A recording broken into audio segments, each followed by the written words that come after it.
Bonjour à tous. La presse béninoise est à nouveau en deuil. Un mois presque jour pour jour après le décès du grand Jérôme Carlos, voici que la presse du Bénin pleure une autre icône. Cette dame est grande valeur féminine des médias audiovisuels qui a fait les belles années 90 de la télévision nationale. Annick Ballet s'est éteinte hier après un moment de maladie. Actu Matin va lui faire ses témoignages tout à l'heure. Et comme elle le ferait, elle qui aime si tant le micro et les caméras, juste après, nous allons décrypter l'actualité nationale avec les débatteurs. Nous avons deux autres sujets à évoquer. D'abord, la politique avec cette décision des instances dirigeantes de l'UPR qui admettent et saluent la démarche de ces députés de faire réviser la Constitution en appui avec le bloc républicain. Nous allons chercher à y comprendre quelque chose avant de nous pencher sur les 5 prochaines années de l'école béninoise. À quoi va-t-elle ressembler? Question. Au lendemain de l'installation du Conseil national de l'éducation au Palais de la Marina. Bienvenue à tous.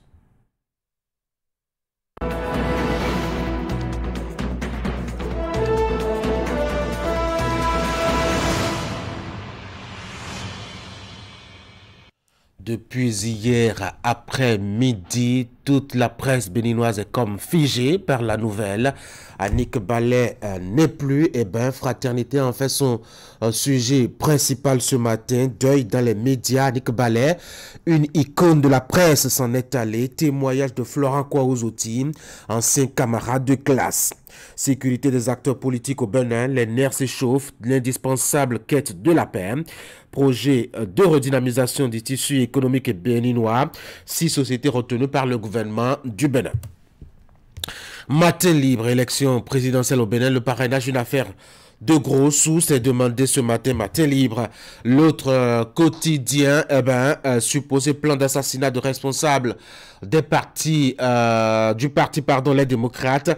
Le gouvernement dément et clarifie, détails à découvrir dans les colonnes du journal. L'autre quotidien, Talon Bokot, toujours le parfait amour. Dernière manœuvre politique de la terre écho du chef de l'État. C'est le titre en manchette du journal Nassira ce matin. Le Béninois a libéré proposition de l'UPR d'une loi modificative et complétive du code électoral. Voilà qui oriente tout le monde vers la proposition du bloc républicain. Et puis, les 4 vérités, menace sur la sécurité des responsables du parti Les Démocrates. Le gouvernement parle de théâtralisation. Les FCBE demandent l'ouverture d'une enquête. Achetez le journal et découvrez un peu les différentes positions dans le fond. La première, Carnet Noir, Vlavonou pleure la disparition de la journaliste Annick Ballet.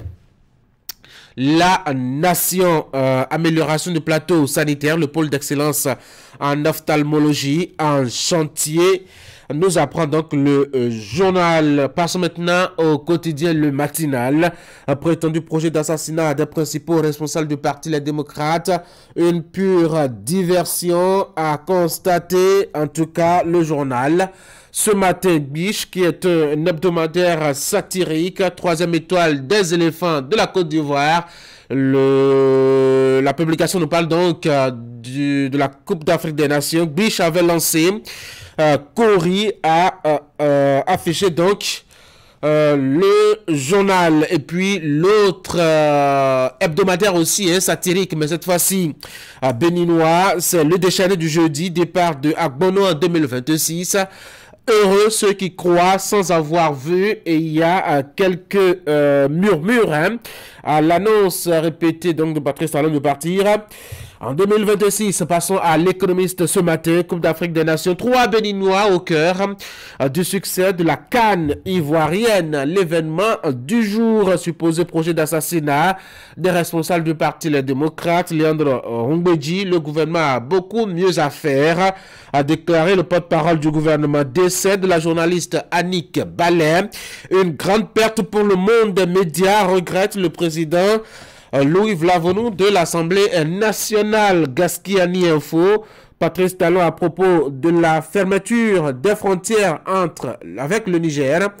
Ma prière est que la situation se règle, a rapporté donc le journal, le quotidien, le routier, relecture du code électoral, les propositions du parti Renaissance nationale à découvrir dans les colonnes du journal. Et nous voici de retour à la une de Fraternité pour la deuxième lecture ce matin.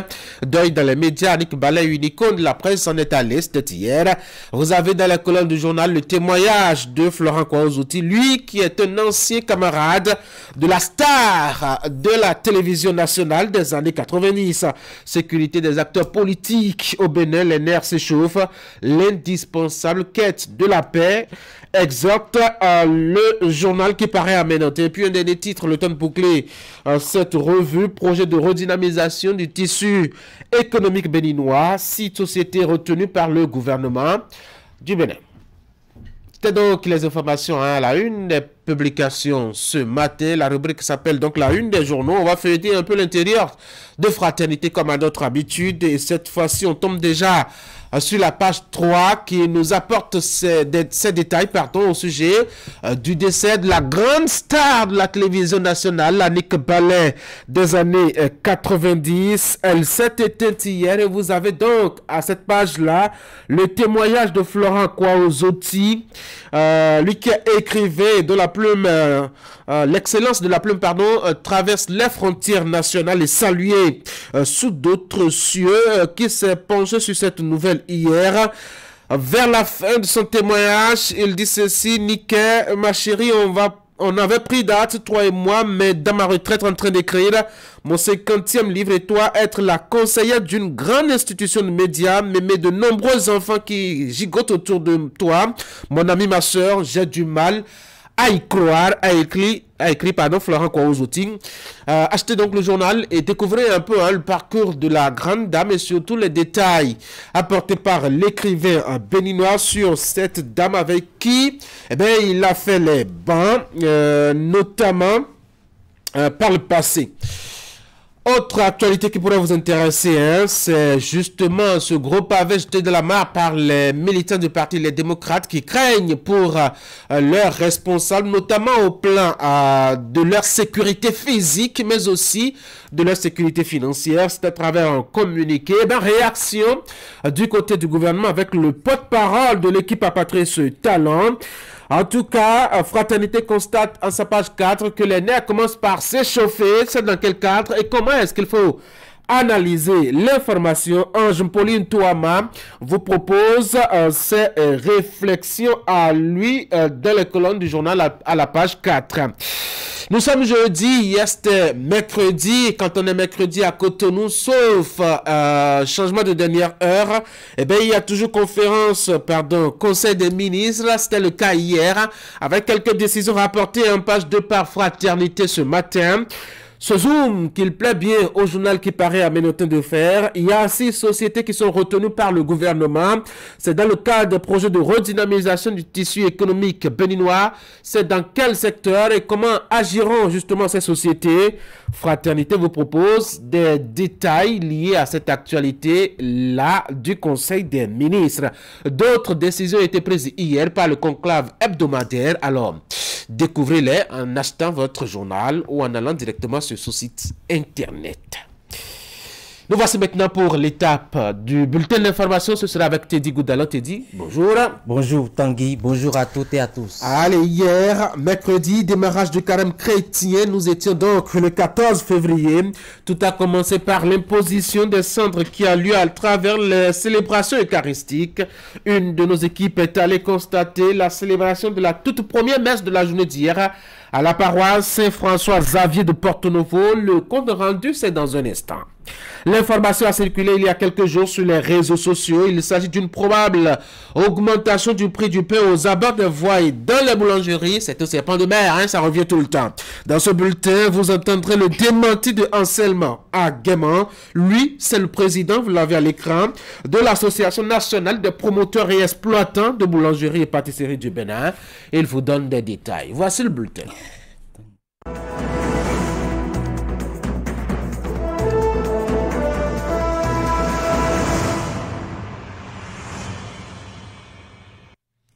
jour de retenue, jour de recueillement hier, mercredi 14 février. C'était donc un jour qui marque, Teddy Goudalon, le début du carême chrétien. C'est un jeûne de 40 jours qui démarre ainsi, Teddy.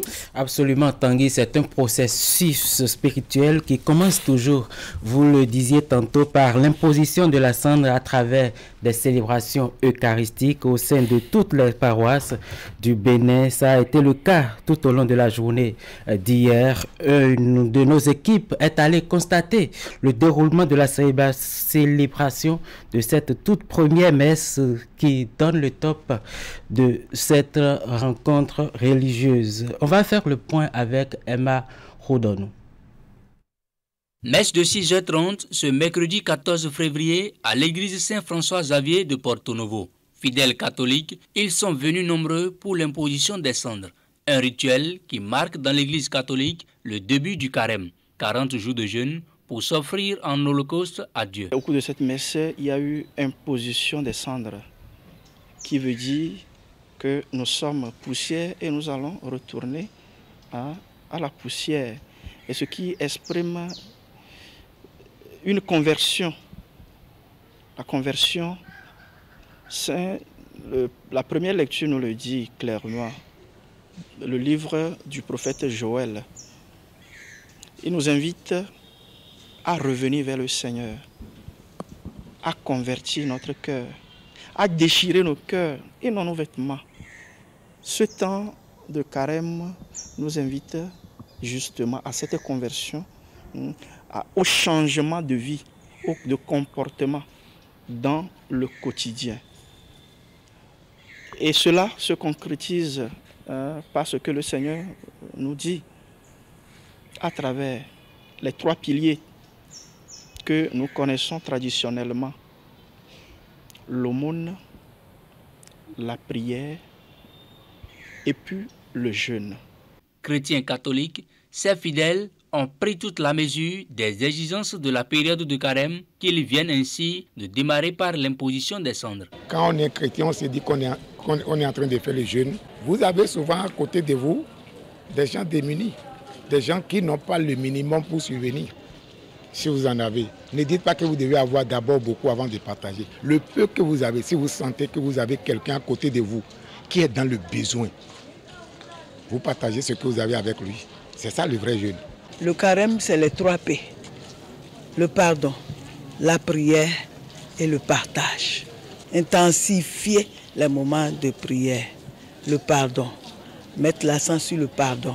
Et ce n'est pas par rapport à quelqu'un que je rencontre dehors. Le pardon que je dois accorder, ça commence par la maison. Dans le quartier, on doit sentir qu'il y a quelque chose qui a changé. Ce qui me faisait enrager doit pouvoir me faire peut-être sourire. C'est donc parti pour 40 jours de carême pendant lesquels le chrétien catholique est appelé à faire l'aumône, à jeûner et à prier pour préparer son cœur à accueillir Dieu.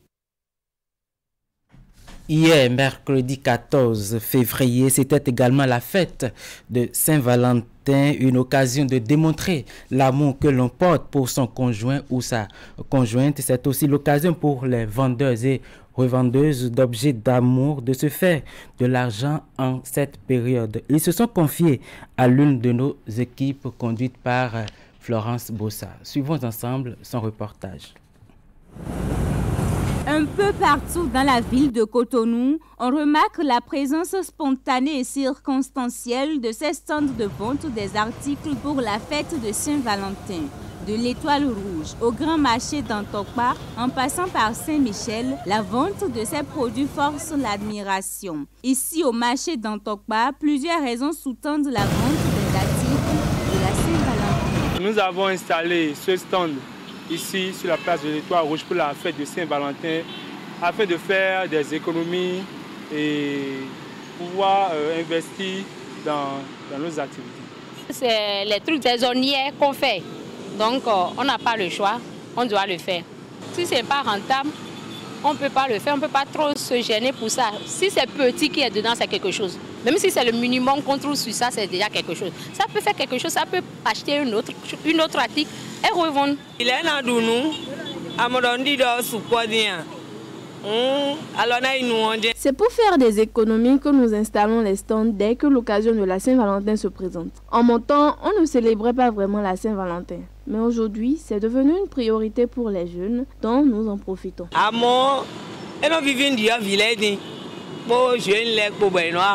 La fête de Saint-Valentin, moi, je comprends par là que c'est une fête pour c'est pas simplement pour les amoureux. On peut donner, par exemple, tu peux acheter un coffret de pain et donner à ta maman pour l'amour que tu portes pour elle. Vous voyez un peu? Et acheter des petits trucs pour donner à ton frère. Moi, je pense ça comme... Je généralise l'amour en général. La fête de Saint-Valentin est considérée comme la fête des amoureux. Plusieurs couples en profitent pour s'échanger des mots doux et offrir des présents à leur partenaire. Ruth Migan ne veut pas laisser cette occasion pour réaffirmer ses sentiments à sa moitié. Bon, je passais quand j'ai vu les articles exposés ici. Chaque année, c'est mon chéri qui a l'habitude de me faire des cadeaux pour la Saint-Valentin. Alors cette fois-ci, j'ai décidé moi-même de venir au marché lui faire plaisir. Alors j'ai pris quelques articles là, parmi ceux-ci. Ouais. Donc tout ce que j'ai pris là, ça fait un total de 25 000.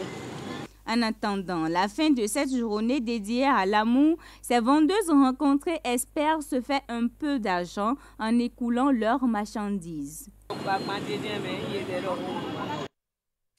Et voilà, sur ces images à présent, l'Agence nationale de protection civile, avec l'appui financier de l'Organisation internationale pour les migrations, a organisé hier, mardi, une table ronde des partenaires techniques et financiers, réduction des risques et catastrophes du plan d'action de l'initiative Capacity for Disaster Reduction Initiative.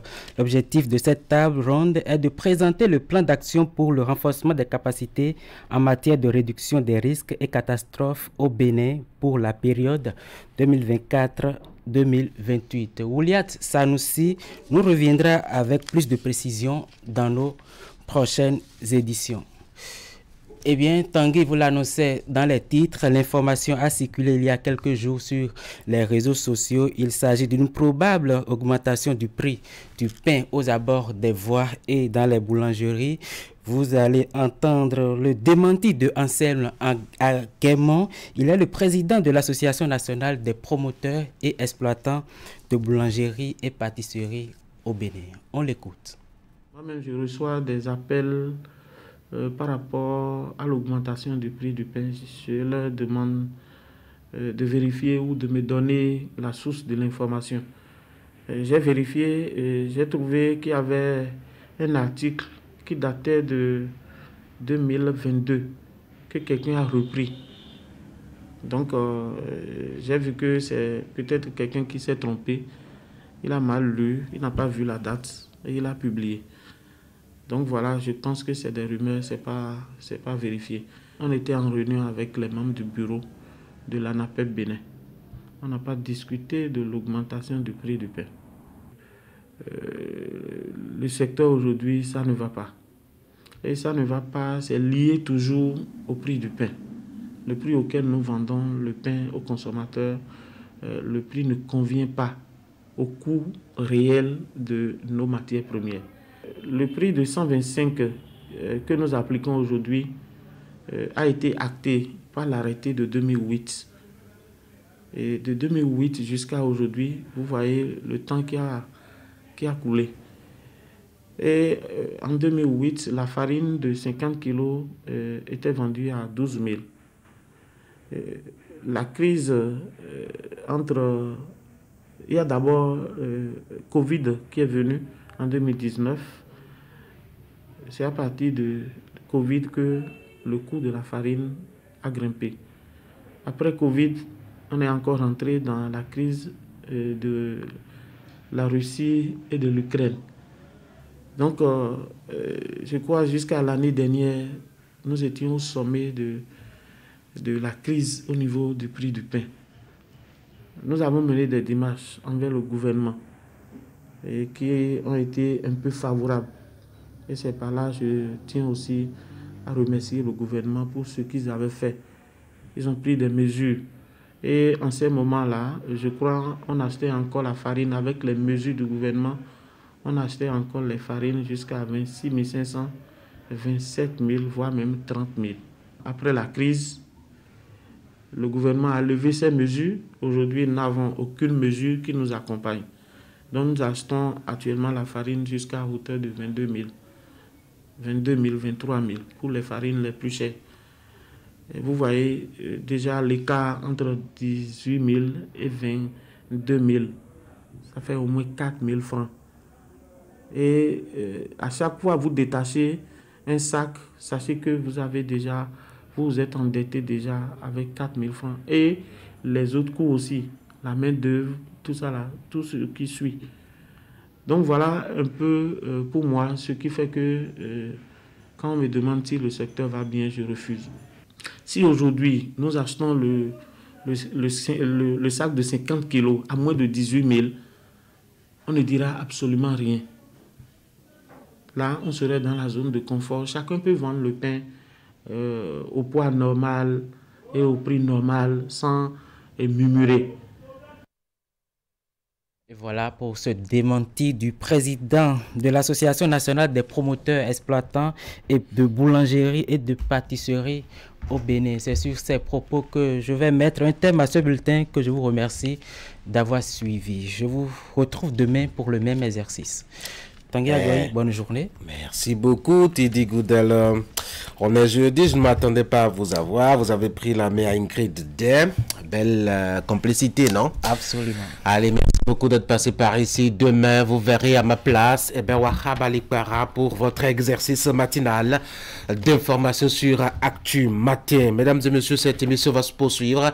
En attendant l'actualité des sports et le commandant de cette rubrique, je vous rappelle que tout à l'heure, on aura à recevoir Gladys Haro, membre de l'ONG Monde Action Durable. Avec elle, on va échanger un peu sur la qualité de l'alimentation des Béninois et surtout en lien avec la santé publique. Quel devrait être en fait le rôle, dois-je dire, des organisations de la société civile pour l'éclairage des populations en la matière. On en parlera tout à l'heure. Vos rubriques des jeudis matin, vous les connaissez. L'actualité sur Internet, on parlera de ça avec notamment Florence Boussa qui va passer par ici. Elle s'échauffe déjà dans les coulisses pour nous rapporter un peu un résumé, tout ce qu'il faut retenir de ces 7 derniers jours sur la toile. Instant droit aussi avec William Cliquant que vous allez suivre. La création du collège de ministres conseillers, cela fait l'actualité en tout cas dans le champ politique au Bénin depuis quelques jours. Mais alors, quelle lecture juridique devrait-on en faire, surtout avec ce dépôt de recours à la Cour constitutionnelle par l'opposition? On parlera de cela tout à l'heure. En attendant, voici chez vous l'actualité des sports.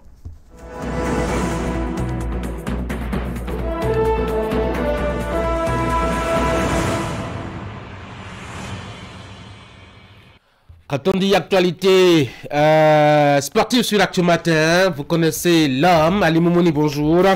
Bonjour Tanguy. Allez, deuxième jour en tout cas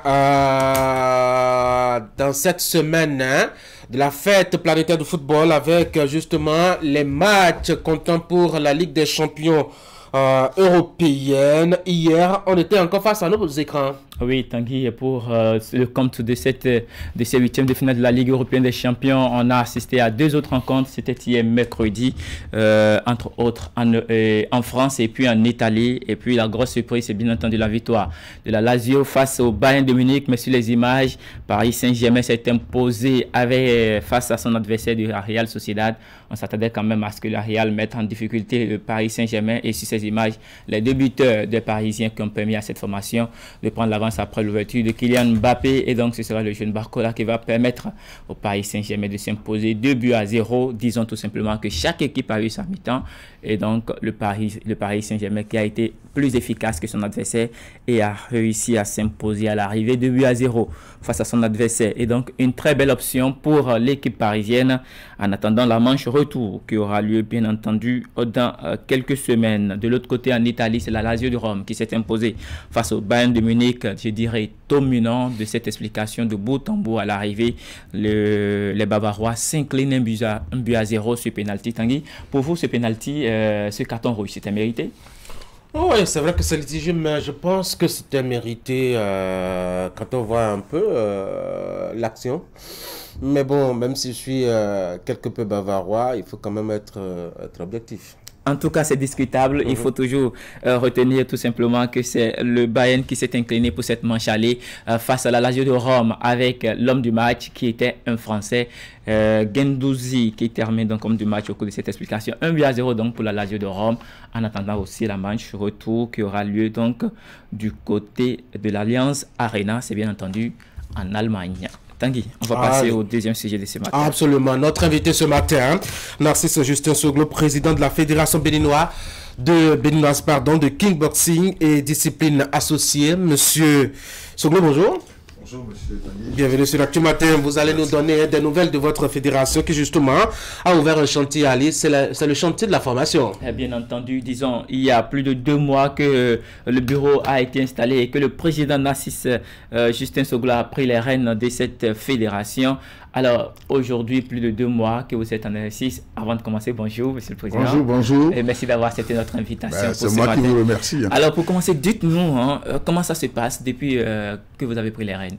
Merci beaucoup. Et vous me permettez vraiment de rendre un petit hommage à notre soeur qui est partie, notre soeur Annick Ballet, paix à son âme. Je crois que c'est une valeur sûre de la presse béninoise qui est partie. Bien entendu. Voilà. Et donc, on a été élu le 2 décembre passé. Et comme on l'avait mis dans notre programme d'activité, c'est qu'il faut asseoir les bases de notre fédération. Quand une fédération vient de naître, c'est différent des fédérations qui existent depuis. Donc, c'est dans cette perspective que nous avons initié ces stages de formation qui vont commencer très bientôt. Voilà, je vous avais dit quand même que dès le départ, que nous avons eu une équipe vraiment très homogène qui a été mise en place. Nous sommes venus d'horizons divers, mais ensemble, nous formons quand même une équipe prête à aller au combat et pouvoir apporter quelque chose à notre pays. Alors, comme j'aime souvent le dire, qu'est-ce qui se cache derrière en fait le choix du chantier de la formation d'abord pour commencer? On sait que c'est une fédération, il y a des athlètes, pourquoi ne pas penser à l'organisation de compétition et que vous commencez directement? Votre plus grosse action, c'est la formation. Oui, merci beaucoup. Vous savez que pour que les athlètes puissent mieux être formés, il faudrait qu'il y ait un bon encadrement. Oui. L'encadrement commence déjà par le coaching et l'arbitrage.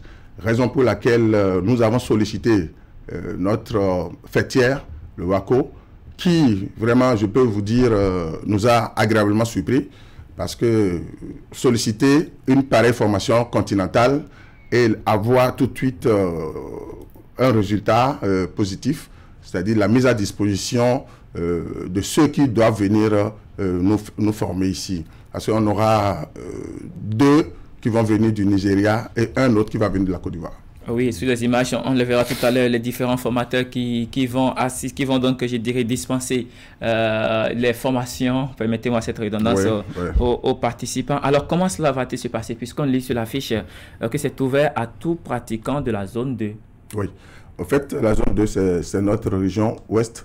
Et nous avons lancé cette formation. On n'a pas voulu que ce soit simplement le Bénin, parce que si le Bénin en profite, étant donné que le choix a été porté sur notre pays, et on a ouvert ça à nos autres pays. Donc la Côte d'Ivoire s'est annoncée, le Togo, le Nigeria et naturellement le Bénin. Donc voilà l'idée de cette formation.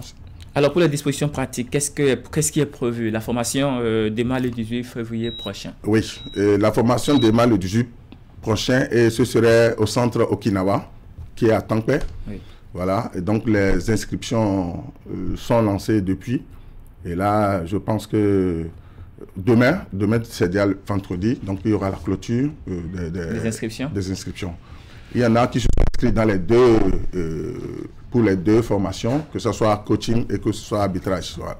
Donc un seul candidat peut décider de faire les 2 formations. Alors... Bien sûr, bien sûr. Si vous êtes coach et que vous n'avez pas encore un niveau continental, c'est l'occasion rêvée de venir faire cette formation pour pouvoir avoir un certificat de haut niveau. Et ça vous permet de ne pas simplement être entraîneur dans votre pays, et de pouvoir bénéficier également de contrats à l'extérieur. Et au niveau arbitrage également, ce serait la même chose. De plus en plus, Tanguy, ça se fait au plan national où beaucoup d'entraîneurs, beaucoup de passionnés s'intéressent davantage à leur discipline et obtiennent des diplômes à l'international. On voit avec la Fédération béninoise de football qui a commencé la formation. On voit aussi très récemment avec handball avec MSC Bio qui était sur le banc des Super Eagles de Nigeria lors de la Coupe d'Afrique des Nations. Et cette fois-ci, avec la plus jeune fédération au Bénin, on lance déjà une formation pour l'obtention des diplômes internationaux. Alors, ces diplômes-là, c'est quoi le niveau? Est-ce qu'après ces diplômes, il y a d'autres niveaux? Bien sûr. Donc, déjà, vous savez, au Bénin, nous avons déjà des coachs et des arbitres. Mais on a voulu rehausser leur niveau. Parce que déjà, pour pouvoir mieux former nos athlètes, parce qu'on l'a souligné dans notre programme d'activité, que nous irons au fin fond du Bénin pour aller dénicher des talents. Et donc, pour pouvoir mieux encadrer ces talents, on a besoin de coachs qui réellement ont une expérience un peu plus élevée que ce que nous avons aujourd'hui. Donc, raison pour laquelle on a commencé par cette formation pour mieux asseoir les bases de notre fédération. Ok, une question un peu écartée de notre thème. C'est vrai que ça entre toujours dans le cas puisqu'il s'agit des athlètes. Oui. Dans l'ombre, bien avant l'installation de cette fédération, on a vu des athlètes béninois représenter les drapeaux nationaux, les couleurs nationales à l'étranger et qui sont revenus avec des médailles. On les a reçus ici par moment sur le plateau. Aujourd'hui, vous, de votre position, c'est vrai que vous allez lancer maintenant le chantier de la formation. Quelle est votre vision à l'avenir? Est-ce que vous pensez que le Bénin peut véritablement s'asseoir sur le toit de l'Afrique, sinon de la zone d'abord? Ça, je vous garantis que déjà, avant que la fédération ne voie jour, le 2 décembre dernier, je crois que ce que nous avons déjà fait à l'extérieur démontre que nous avons des athlètes de qualité. D'accord? Parce que moi, j'ai été émerveillé par ce que nos athlètes ont eu à faire, que ce soit en Côte d'Ivoire, que ce soit au Togo, que ce soit au Mali. Oui. C'est-à-dire, malgré que des fois même les conditions sur le terrain changent, parce qu'il y a des catégories où des fois tu te dis tu es dans la catégorie de 70 kilos, mais quand tu vas, on te présente un athlète qui fait 80 kilos. Oui, c'est qui est arrivé au Mali. Qui est arrivé au Mali justement. Donc malgré cela, nos athlètes tiennent. Donc, je pense, je rêve de voir quand même, n'importe comment, nous n'allons pas nous arrêter seulement au niveau continental, puisque, étant donné que notre discipline est reconnue au niveau olympique, je crois que nous allons percer et le nom de notre pays sera connu dans des compétitions qui vont venir prochainement. Pourquoi pas décrocher les billets olympiques pour les prochaines joutes? Alors, Monsieur le Président, dans le cadre de cette formation, quelles sont vos attentes? Bon, nos attentes, comme je l'ai dit tantôt, c'est que nous puissions avoir beaucoup de nos entraîneurs qui soient encore plus formés et surtout au niveau arbitrage pour que dans l'organisation de nos compétitions, même dans le championnat que nous allons démarrer par la suite, que nous puissions avoir des arbitres qui donnent réellement ce qu'il faut pour que un joueur, un athlète qui est sur le ring ne se dise pas qu'il a été défavorisé à cause de l'arbitre. Parce qu'on en a connu où certains disent non, moi j'étais sûr de gagner, mais alors que quand tu fais des fautes, on t'enlève des points, tu te retrouves à la fin battu. Mais tu te dis, pourquoi? Et là, j'ai toujours donné un conseil, aller vers le chaos. Parce que si tu fais le chaos, l'arbitre ne peut rien dire. C'est évident. C'est évident. Donc, voilà, au fait, aujourd'hui, nous voulons que nous ayons une base solide qui va nous permettre d'avoir des athlètes de haut niveau. Alors, on va terminer cette entrevue. Votre mot de fin? Mon mot de fin, je crois que ce serait envers ceux qui nous ont soutenus pour qu'on puisse aller vers, comment on appelle-t-on, aller vers le résultat que nous sommes en train d'avoir. Parce que vous n'êtes pas sans savoir qu'une fédération qui est naissante, qui vient de naître, n'a pas les moyens, n'a pas de subvention de l'État. Et donc, il n'y a que des sponsors aujourd'hui qui nous accompagnent. Donc, je ne sais pas si sur le plateau, je peux me permettre de remercier quand même les sponsors qui nous ont accompagnés. Oui, justement, mais à la fin, on va essayer de voir. Puisque le premier sponsor que nous avons, c'est Canal 3. Donc je remercie Canal 3 de nous avoir permis de pouvoir passer ce message. Je remercie la société Triomphissal, AC Global, Verdu BTP et le restaurant Thibauchan, qui a promis prendre en charge les délégations pour pouvoir leur donner à manger. Vous voyez, c'est une très bonne partie. Et le centre Okinawa, là où tout va se dérouler. Il y a beaucoup de sponsors, hein, visiblement. Oui, bien sûr. Parce que les gens croient en ce que nous faisons. Et je pense que ces gens ne seront pas déçus. Monsieur Justin Soglo, président de la Fédération béninoise de kickboxing et discipline associée, merci d'avoir accepté notre invitation. C'est moi qui vous remercie, c'est moi qui vous remercie. Et bonne chance pour la formation. C'est la première grosse action de la Fédération béninoise de kickboxing et discipline associée depuis donc son installation le 2 décembre dernier. Bon vent donc à cette jeune fédération qui déjà épate bien avant son installation. Tanguy. Allez, merci beaucoup à vous, Ali Mouni. Vous ne bougez pas, hein? Vous allez rester sur place. Je vais recevoir mon invité devant vous. On va parler d'alimentation puisque ça va avec le sport. Je vais recevoir tout de suite Gladys Haro. C'est mon invité ce matin. Voici l'invité.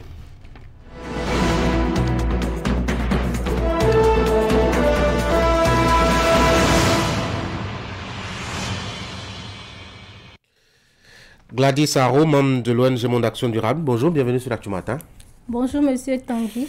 Vous êtes là pour qu'on parle des habitudes alimentaires en général des Béninois et leurs conséquences sur la santé et surtout examiner le rôle des organisations de la société civile pour améliorer, je dois dire, ces habitudes-là. Que mangent les Béninois en général? Merci Monsieur Tanguy pour cette question.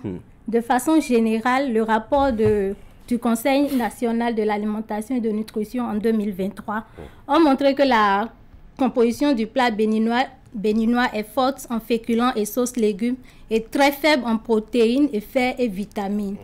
Et la différence qui est entre la composition selon les villageois et les citadins, c'est que la qualité de ce qui constitue les féculents est différente. En ville, nous pouvons prendre les céréales comme le blé, alors qu'au village, c'est le maïs.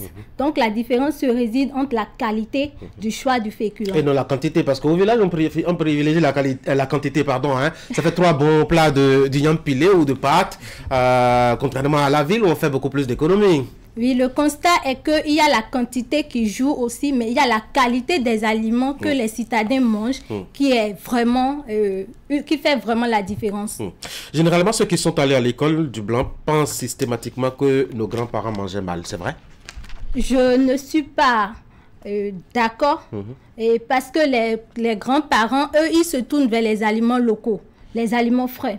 Alors que ceux qui sont allés à l'école, ceux qui sont en ville, à cause de leurs occupations qui sont multiples et de leur aisance, se tournent vers les fast-foods, se tournent vers les aliments gras, sucrés, salés, et les aliments dont ils ignorent le procédé de production. Donc, ils vont chez la dame, ils achètent, mais ils ignorent les ingrédients. Est-ce qu'il y a un mal à cela que d'aller dans un fast-food? Oui. Quel mal? Parce que si la qualité de ce que vous mangez n'est pas bonne, cela atteint votre santé. Cela a un effet néfaste. Les fast-foods ne seront pas contents de vous, hein, tel que vous parlez d'eux. Est-ce que tout ce qui est dans un fast-food est mauvais? Bon, surtout que les aliments sont transformés, les additifs, les conservateurs. Nous n'allons pas nous taire parce que nous voulons vendre, mais nous allons attirer l'attention de la population sur ce que consommer trop de fast-food, consommer ces produits dont les aliments transformés ne sont pas aussi bons pour la santé. Il y a de plus en plus une campagne ou des campagnes pour éduquer les populations à une bonne alimentation. Nos grands-parents n'avaient pas besoin d'être éduqués, ils étaient toujours en bonne santé, ils avaient même un peu plus de longévité que nous. Pourquoi est-ce que c'est nécessaire aujourd'hui? Qu'est-ce qui s'est passé entre-temps? Est-ce que c'est nous qui avions perdu un peu le fil de notre éducation ou qu'est-ce qui a changé? C'est le taux des maladies non transmissibles qui a augmenté. Et nous avons poussé, les recherches ont montré que cela est lié à une mauvaise alimentation. La majorité des maladies non transmissibles telles le cancer, les maladies cardiaques, le diabète et l'hyperglycémie et le surpoids sont liées à la mauvaise alimentation. Et nous avons jugé bon pour aider l'État à réduire ce taux C'est pour cela que les organisations civiles se sont lancées dans des campagnes de sensibilisation pour toucher ces aspects. Ouais, vous avez un projet comme cela au niveau de votre ONG, parlez-nous-en. Oui, l'ONG Monde Action Durable, qui est précisément sur le carrefour de Tankpé, a un projet du genre. Nous allons cette année célébrer la journée mondiale de la malbouffe et pour cela nous avons organisé sur 3 mois consécutifs les campagnes de sensibilisation dans les universités et autres. Et c'est seulement les universités qui vous Non, intéressent? les établissements, les associations, des artisans et autres. Et en quoi cela va consister? Cela va consister à faire d'abord un dépistage du surpoids, de l'obésité, parce que nous avons vu que l'obésité est un facteur de risque qui accélère les pathologies non transmissibles. Et nous avons aussi, nous allons organiser un atelier par rapport à la cuisine, comment les bonnes habitudes alimentaires, les erreurs alimentaires, pourquoi le sport est important. Et nous allons aussi montrer quelques aliments sains et nous allons les diriger vers la consommation des aliments locaux et frais. Quand j'entends test et dépistage, je pense à de grosses machines. Vous allez débarquer chez les gens avec beaucoup de technologie, c'est ça? Non, nous allons prendre les mesures anthropométriques telles que l'IMC de la personne, la masse moléculaire, la masse d'eau. C'est beaucoup trop de jargon technique. Qu'est-ce que vous voulez faire concrètement quand vous allez aller sur le terrain?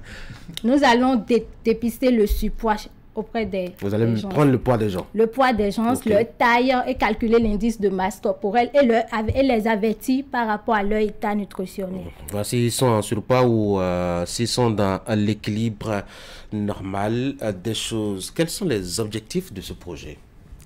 L'objectif de ce projet, c'est de changer la mentalité, c'est de changer la perception des populations sur ce qui est un aliment sain et un aliment malsain. Un plat équilibré et qu'est-ce qu'un plat non équilibré? Thomas Sankara disait qu'il fallait manger ce que nous produisions. Mais quand je jette un coup d'œil dans nos champs, on ne produit pas grand-chose. Le maïs, le sorgho, le mil, niam, et voilà, ce n'est pas tellement varié. Ça peut nous permettre vraiment d'avoir une alimentation équilibrée là.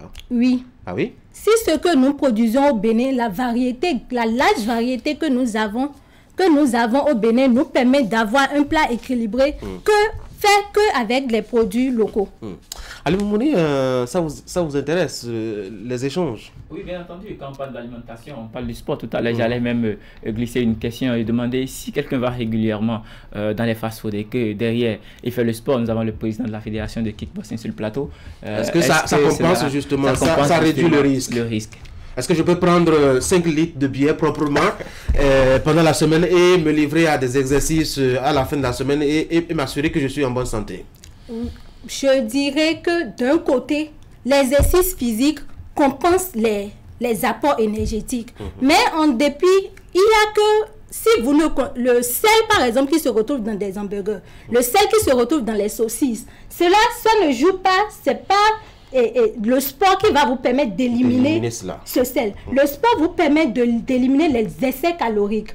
Alors que ces fast-foods contiennent le gras qui peut être éliminé par l'exercice physique, mais d'autres additifs. Comme le sel aussi. Oui, d'autres additifs, d'autres conservateurs qui sont cancérigènes. Donc le sport ne peut pas vraiment corriger. Éliminer.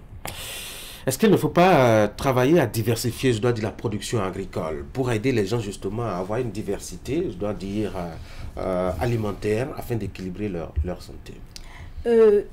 Diversifier la production alimentaire, je dirais que ce serait mieux d'orienter la population vers un choix d'aliments sains et bons pour la santé. Quand la bonne dame va au marché, au lieu de choisir la tomate conservée, mieux elle va vers les tomates fraîches. Ah oui, mais il y a des périodes où il n'y en a pas. Et puis que c'est trop cher. La bonne dame qui n'est pas salariée comme vous, peut-être, c'est pas évident qu'elle s'alimente de tomates fraîches tout au long de l'année. C'est pas la tomate seule qui est le légume adéquat. Il y a d'autres légumes qu'on peut prendre quand la saison n'est pas convenable. Dirigez-nous vers les légumes qui sont abordables. On dit souvent que nous, en nutrition, on dit allons vers les trucs de saison. Les aliments de saison. Si je trouve que c'est l'orange qui est de saison, pourquoi courir vers la pastèque qui est chère?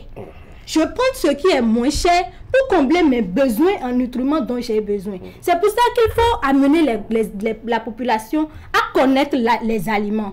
tel aliment me fournit l'énergie, tel aliment me fournit les nutriments, tel aliment me fournit ce dont j'ai besoin pour la réparation et la construction de mon corps. Est-ce qu'elle va au marché pour faire ses emplettes? Elle sait que je dois prendre tel pour composer mon plat. Pour la bonne santé de ma famille, je dois opter pour ce choix. Bah, Gladys Saro, merci beaucoup. Un mot pour finir rapidement. Un mot pour finir cet entretien. Oh, pour finir, je dirais que la population béninoise doit vraiment prendre conscience de son état nutritionnel, chercher à connaître son taux de glycémie, son poids et aller dans les séminaires tels que l'Organisation mondiale Action Durable va lancer pour s'enrichir, pour augmenter sa connaissance en termes d'une alimentation saine et équilibrée. Gladys Saro, membre de l'ONG Monde Action Durable, merci d'être venu sur Actu Matin. Bonne journée. Merci. Mesdames et messieurs, tiens, je dois vous souhaiter bonne journée aussi. Ali Mouni, bonne journée. À la semaine prochaine. À la semaine prochaine. Monsieur Soglo, bonne journée. Oui, merci beaucoup. Merci d'être passé par ici. Très bientôt, oui. Oui. Mesdames et messieurs, on va marquer une pause rapidement, le temps de faire suivre les deux rubriques, notamment le résumé de l'actualité sur le net et puis Instant Droit. Première exposition de la grande foire iranienne après la Covid-19 au Hall des Arts de Cotonou. La foire iranienne est heureuse de rouvrir ses portes pour le bonheur du peuple béninois. Du 8 au 25 février 2024, vous êtes tous invités à nous rendre visite au Hall des Arts de Cotonou pour une exposition extraordinaire. Repartez avec des décorations d'intérieur de maison de haute qualité, les meubles, les tapis de maison, les lustres, les bijoux pour hommes et femmes, les ustensiles de cuisine. Profitez de la grande foire iranienne du 8 au 25 février 2024 au Hall des Arts de Cotonou afin de donner un autre visage à vos maisons, bureaux et surtout, repartez avec des articles de qualité à des prix incroyables. La foire ouvre ses portes tous les jours de 10h à 20h au Hall des Arts de Cotonou. Du 8 au 25 février 2024, faites-vous plaisir. Obtenez ce que vous désirez en vous rendant à la grande foire iranienne. Foire iranienne, des articles de qualité à des prix formidables.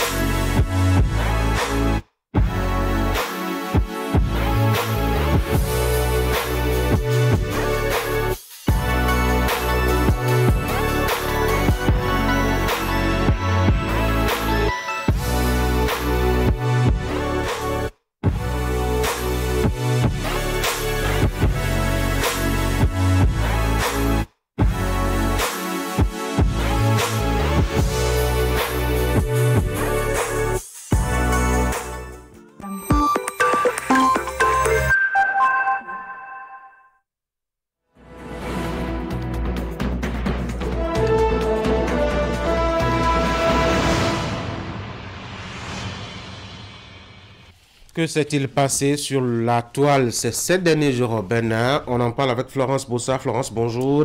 Bonjour Tanguy, bonjour chers amis téléspectateurs. Justement l'internet pour nous, qu'est-ce qu'on retient?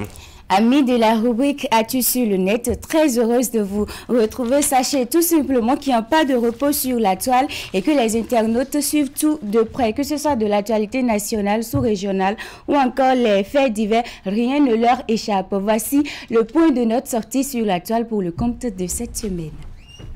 Au Bénin, l'actualité reste dominée par le débat autour de la possible révision de la Constitution, alors que la succession de Patrice Talon à la tête du Bénin en 2026 cristallise aussi les attentions. En conférence de presse, le président est revenu sur plusieurs sujets, dont la relecture du code électoral, la fermeture de la frontière avec le Niger, le retrait de certains pays de l'AES de l'espace EEDEAO et la fermeture du groupe de presse La Gazette de Golfe. Mais le sujet qui a le plus retenu l'attention des internautes, c'est bien celui d'une possible révision de la Constitution. La position du numéro 1 des Béninois est très claire. Je voudrais qu'il soit noté devant vous.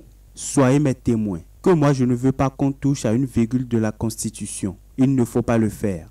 Malgré ces propos du président Talon, on peut lire à travers certaines publications sur les réseaux sociaux que bon nombre de citoyens béninois sont très loin d'être convaincus.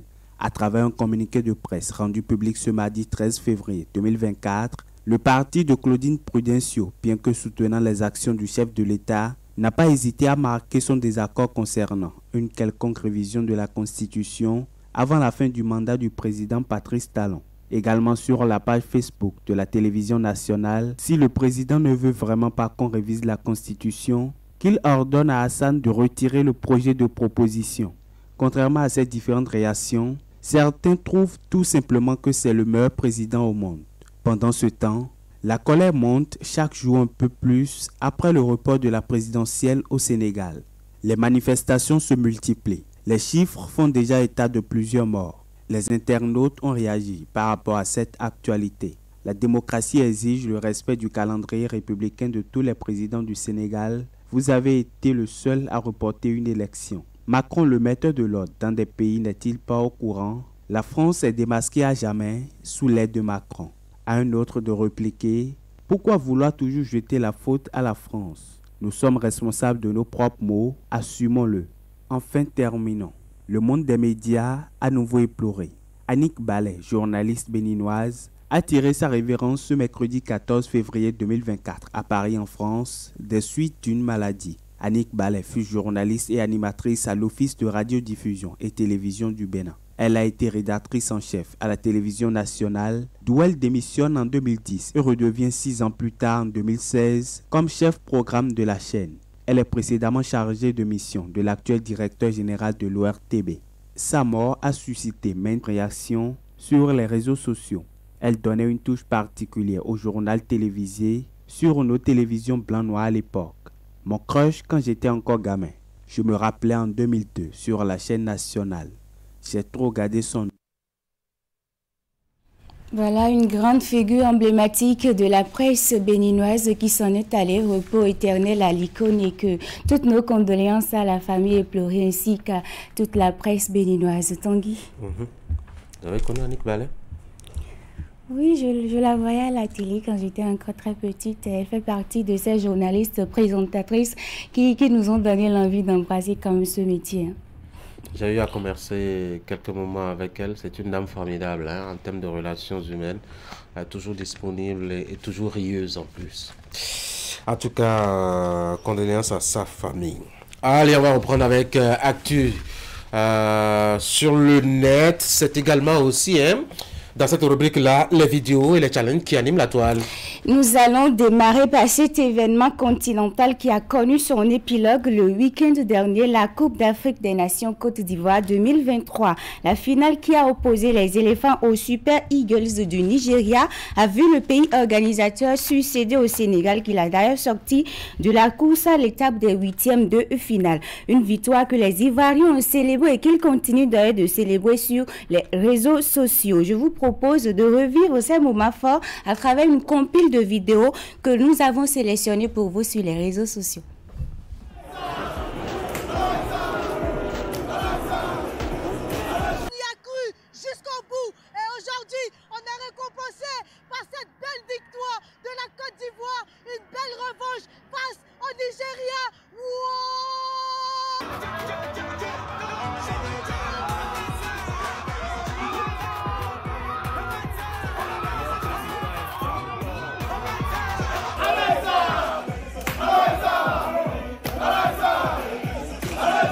Je suis fier de notre équipe, content pour tous les Ivoiriens. Vraiment, c'est un bonheur. C'est le pays de... Le drapeau de quel pays, ça, s'il vous plaît? C'est le drapeau de quel pays? C'est mon nationalité que tu demandes. Oui. Ça, c'est nationalité des champions d'Afrique, nationalité des Miss Monde d'Afrique, nationalité de ton Daniel. Tu vois quelqu'un est 3 étoiles, que tu vois quelqu'un comme ça qui a bien, regarde ton tête de ses écoutes, tu me demandes c'est de quelle nationalité. C'est de nationalité de ton papa. Mais là, quand vous voyez orange blanc avec un parle, ne demandez pas c'est Côte d'Ivoire, le pays de Didier Drogba, le pays d'Olivia Yassé, le pays des caissiers, Franck Caissier. On en a parlé, ils n'ont pas écouté, voilà ça. Les Camerounais ont déposé, les Maliens ont déposé, les Sénégalais ont déposé, toute l'Afrique a déposé. Voilà que nous n'en jaillons, Brésil nous rend fiers. Si on veut, on perd, c'est notre cadeau. Et puis si on veut, on gagne, c'est notre cadeau. En prolongation, c'est notre cadeau. À la dernière minute, c'est notre cadeau. Penalty, c'est notre cadeau. C'est nous, on décide, c'est notre cadeau. Celui qui est fâché, qui rentre. faut dire que suite à cette victoire, le président Alassane Ouattara a offert à l'entraîneur 100 millions de francs CFA et aux joueurs 50 millions et une villa de la même valeur. Nous allons finir par la fête de Saint-Valentin célébrée ce 14 février. Sur les réseaux sociaux, notamment TikTok, les abonnés n'ont pas manqué l'occasion de célébrer l'amour à travers diverses publications. Voici une sélection les plus emballantes. Le 14 février, on va voir qui est amoureux, qui aura cadeau et qui va regarder statut. En tout cas, on est là, on va regarder vos statuts. Bonjour à tous. J'aimerais parler aux Valentins et aux Valentines. Aujourd'hui là, s'il vous plaît. Moi, je n'ai pas trouvé pour moi, donc je gaspille tout. Je ne suis même pas dans vous, je gaspille tout. Je m'en vais dans les restaurants, à la plage, dans les endroits que je sais que je peux vous trouver. Je vous gaspille. Saint-Valentin, on dit c'est la fête des amoureux. Le gars a laissé sa femme mariée coucher là-bas. Et puis il est venu te prendre au carrefour, partir dans la résidence comme ça, il s'en te baiser. Il va mettre cadeau ou fleurs dans ta main là. C'est ça que tu appelles ça fête des amoureux. Faut pas ouvrir tes yeux. Hein. Chaque Saint-Valentin, tu seras baisé dans les résidences et dans les hôtels. Là comme ça. Depuis matin, il n'a même pas encore reçu le message. Allez demander pardon. Non, Saint-Valentin, il fait ça seul. Il fait Saint-Valentin seul. Oh. Eh, les pros ont gâté le foyer des gens. Saint-Valentin, moi, je ne connais pas Saint-Valentin. Nous, on a un frère Valentin qui est décédé. Mais Saint-Valentin, on dit c'est divin, hein, parce que ici, là... Saint-Valentin, là, nous, on n'a pas marié, on fait pour nous dans quel quartier? Dites-moi, il a fait mes bagages, quoi. Aujourd'hui, c'est la fête de Saint-Valentin. Je profite de cette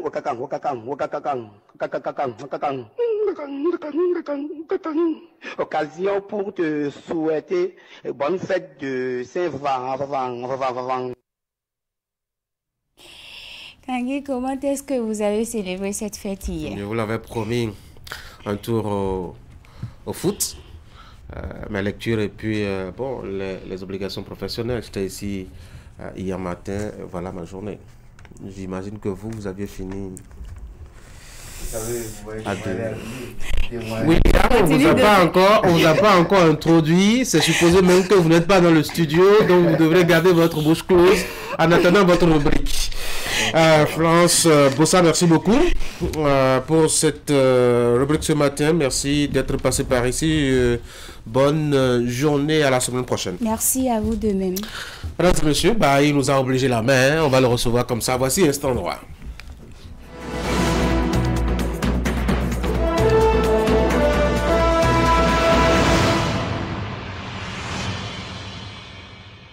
C'est jeudi et quand on est jeudi, on parle de vos droits. Aujourd'hui, nous allons évoquer ce qui fait l'actualité. Maintenant, le décret portant création du Collège des ministres conseillers à la présidence de la République avec une question. Cela est-il conforme à la Constitution? William Clécan, bonjour. Bonjour Tony. Un acte pris par le président de la République le 9 janvier dernier alimente l'actualité ces derniers jours. Il s'agit notamment, comme je l'ai cité, du décret instituant les ministres conseillers aux côtés du chef de l'État.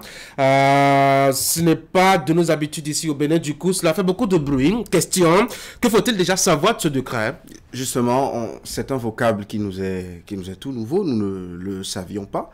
Mais le décret numéro 2024-006 du 9 janvier dernier portant création, attribution, organisation et fonctionnement du Collège des ministres conseillers à la présidence de la République. Ce décret nous permet d'être situé sur cette innovation. L'article 1er du décret dit déjà qu'il est créé à la présidence de la République du Bénin un collège des ministres conseillers placés sous l'autorité du chef de l'État. Donc, équivoque à lever, ils ne sont pas des membres du gouvernement, ce sont des ministres conseillers. C'est nouveau, mais le chef de l'État, c'est le chef de l'État qui en décide ainsi. À l'article 3, il contribue à la préparation des discours politiques dans lesquels il fait valoir, le ministre conseiller, les idées, les options, les opinions du gouvernement de manière à informer la population et à lui expliquer certaines décisions prises, certaines prises de position du gouvernement. Et l'alinéa 1er de l'article suivant le dit, le ministre conseiller est un collaborateur du président de la République. Donc, ce n'est pas un membre du gouvernement, c'est un collaborateur du président de la République dont l'institution ou la création a vu le jour le 9 janvier dernier. Alors, de jeunes juristes, défenseurs des droits de l'homme reprochent justement à cet acte réglementaire son manque de conformité à la Constitution. Qu'est-ce qu'ils lui en veulent? Ils disent déjà qu'il y a une disposition contraire à la Constitution du Bénin dans ce décret, son article 4 précisément, l'article 4 qui dit que le ministre conseiller est le collaborateur du président de la République, il est nommé par décret du président de la République sur proposition des partis politiques, voilà entre autres la partie incriminée, sur proposition des partis politiques membres de la majorité présidentielle à l'Assemblée nationale ou qui soutiennent l'action du gouvernement. C'est ce que dit l'article 4 de ces décrets. Ces jeunes juristes reconnaissent que, bien que l'article 54 nouveau de la Constitution dispose clairement que le président de la République est le chef du gouvernement et à ce titre, il détermine et conduit la politique de la nation, il exerce le pouvoir réglementaire, que le chef de l'État est en droit de le faire, il est en droit de nommer ceux qui vont l'aider à conduire la politique de la nation, mais par contre, il y a une petite contradiction dans cette action du chef de l'État, disent-ils, en procédant de la sorte. Cette contradiction naît avec les dispositions de l'article 26 de la Constitution du Bénin, qui établit le principe de l'égalité de tous les Béninois, et également un peu contraire à l'article 13 de la Charte africaine des droits de l'homme et des peuples sur l'égal accès aux fonctions publiques à tous les citoyens. Qu'est-ce qu'ils disent? Tous les citoyens devraient pouvoir accéder aux fonctions publiques. Il ne faut pas, pour accéder à certaines fonctions publiques, être d'un clan ou d'un autre. C'est ce qu'explique l'un d'entre ces juristes, le spécialiste des droits de l'homme et de la démocratie, Landry Angelo Adelapo, à qui nous avons justement donné la parole. Et lorsque vous prenez cette disposition-là et que vous la comparez à certaines dispositions de notre loi fondamentale, notamment d'abord l'article 5 qui voudrait que les partis politiques soient ces regroupements-là qui animent la vie politique et qui par ailleurs reconnaît le principe d'égalité de tous devant la loi à l'article 26, et aussi le principe de non-discrimination de tous devant la loi, et que vous prenez également l'article 13 de la Charte africaine des droits de l'homme et des peuples, qui nous enseigne que chaque individu, chaque citoyen a le droit de participer librement à la gestion des affaires publiques. Vous constatez tout simplement qu'avec le décret que nous sommes en train de prendre dans notre pays, nous sommes en train de créer, et quand je dis nous, je veux parler du chef de l'État et du ministre de l'économie et des finances qui a contresigné ce décret, nous sommes en train de créer un état, une situation d'inégalité entre les citoyens en prenant fait et cause pour des partis politiques qui soutiennent les actions du gouvernement au détriment par exemple des partis de l'opposition ou de tout autre parti politique qui serait indépendant ou autre organisation qui ne serait pas parti politique, parce que nous tous, on est quand même appelés à servir la République au plus haut niveau et au niveau des affaires publiques.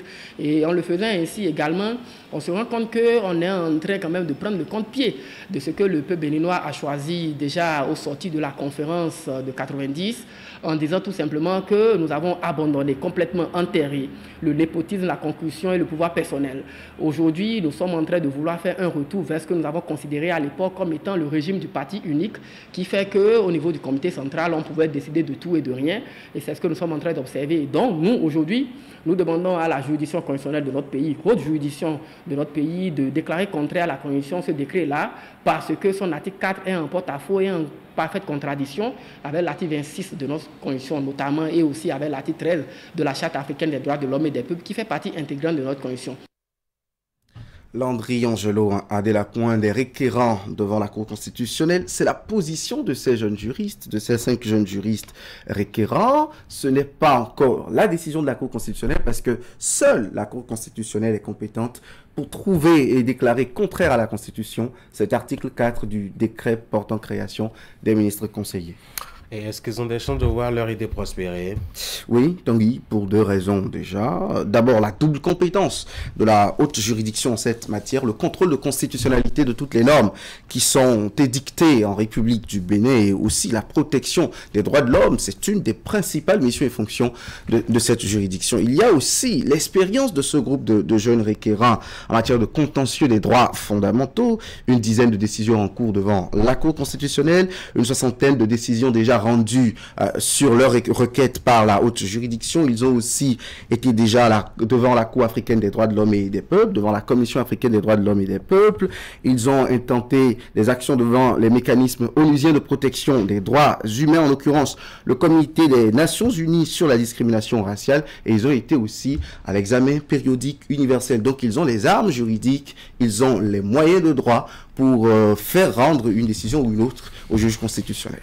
On va leur souhaiter une très bonne chance, en tout cas dans leur démarche. Au cas où la haute juridiction leur donne raison, qu'est-ce qui va se passer? Le décret sera revu. Et ou parfois même retiré de l'ordonnancement juridique, parce que tout acte qui n'est pas conforme à la Constitution ne pourrait vivre en République du Bénin, ne pourrait naître et vivre et se voir appliquer. Il y a également un impact sur le second décret, un acte corollaire, le décret numéro 2024-007 du 9 janvier 2024, un décret de 4 articles portant définition des secteurs d'intervention des ministres conseillers à la présidence de la République. Il y en a 12. Il y a 12 différents domaines dans lesquels le président de la République définit l'action des ministres conseillers, ce qui explique d'ailleurs en détail les fonctions de ces personnes qui seront nommées. Donc, si la Cour donne raison à ces jeunes requérants, non seulement le décret 2024-006 va quitter l'ordonnancement, mais l'autre décret également, le second décret qui organise le fonctionnement de ces 12 ministres conseillers ne pourra vivre, ou le chef de l'État reverra complètement sa copie. Mais toute chose qui n'est possible qu'après la décision du juge constitutionnel, seul maître et arbitre en cette matière. William Klika, merci beaucoup. Vous ne bougez pas. Hein. Place au débat, puisque justement les acteurs vont s'installer. Mais en attendant, on va souffler un peu. Première exposition de la grande foire iranienne après la Covid-19 au Hall des Arts de Cotonou. La foire iranienne est heureuse de rouvrir ses portes pour le bonheur du peuple béninois. Du 8 au 25 février 2024, vous êtes tous invités à nous rendre visite au Hall des Arts de Cotonou pour une exposition extraordinaire. Repartez avec des décorations d'intérieur de maison de haute qualité, les meubles, les tapis de maison, les lustres, les bijoux pour hommes et femmes, les ustensiles de cuisine. Profitez de la grande foire iranienne du 8 au 25 février 2024 au Hall des Arts de Cotonou afin de donner un autre visage à vos maisons, bureaux et surtout, repartez avec des articles de qualité à des prix incroyables. La foire ouvre ses portes tous les jours de 10h à 20h au Hall des Arts de Cotonou. Du 8 au 25 février 2024, faites-vous plaisir. Obtenez ce que vous désirez en vous rendant à la grande foire iranienne. Foire iranienne, des articles de qualité à des prix formidables. Premier regard, premières économies. C'est le moment de vous démarquer et faire de 2024 une année exceptionnelle. Découvrez nos offres exclusives allant jusqu'à 40% de réduction sur nos gammes de produits en promotion. Offre valable pour les entreprises et les particuliers jusqu'au 8 mars. Microland, votre solutionneur numéro 1 en informatique, 6 à Ganrito, en face de la librairie Notre-Dame. Info 95 95 28 24. Premier regard, premières économies. C'est le moment de vous démarquer et faire de 2024 une année exceptionnelle. Découvrez nos offres exclusives allant jusqu'à 40% de réduction sur nos gammes de produits en promotion. Offre valable pour les entreprises et les particuliers jusqu'au 8 mars. Microland, votre solutionneur numéro 1 en informatique, 6 à Ganrito, en face de la librairie Notre-Dame. Info 95 95 28 24.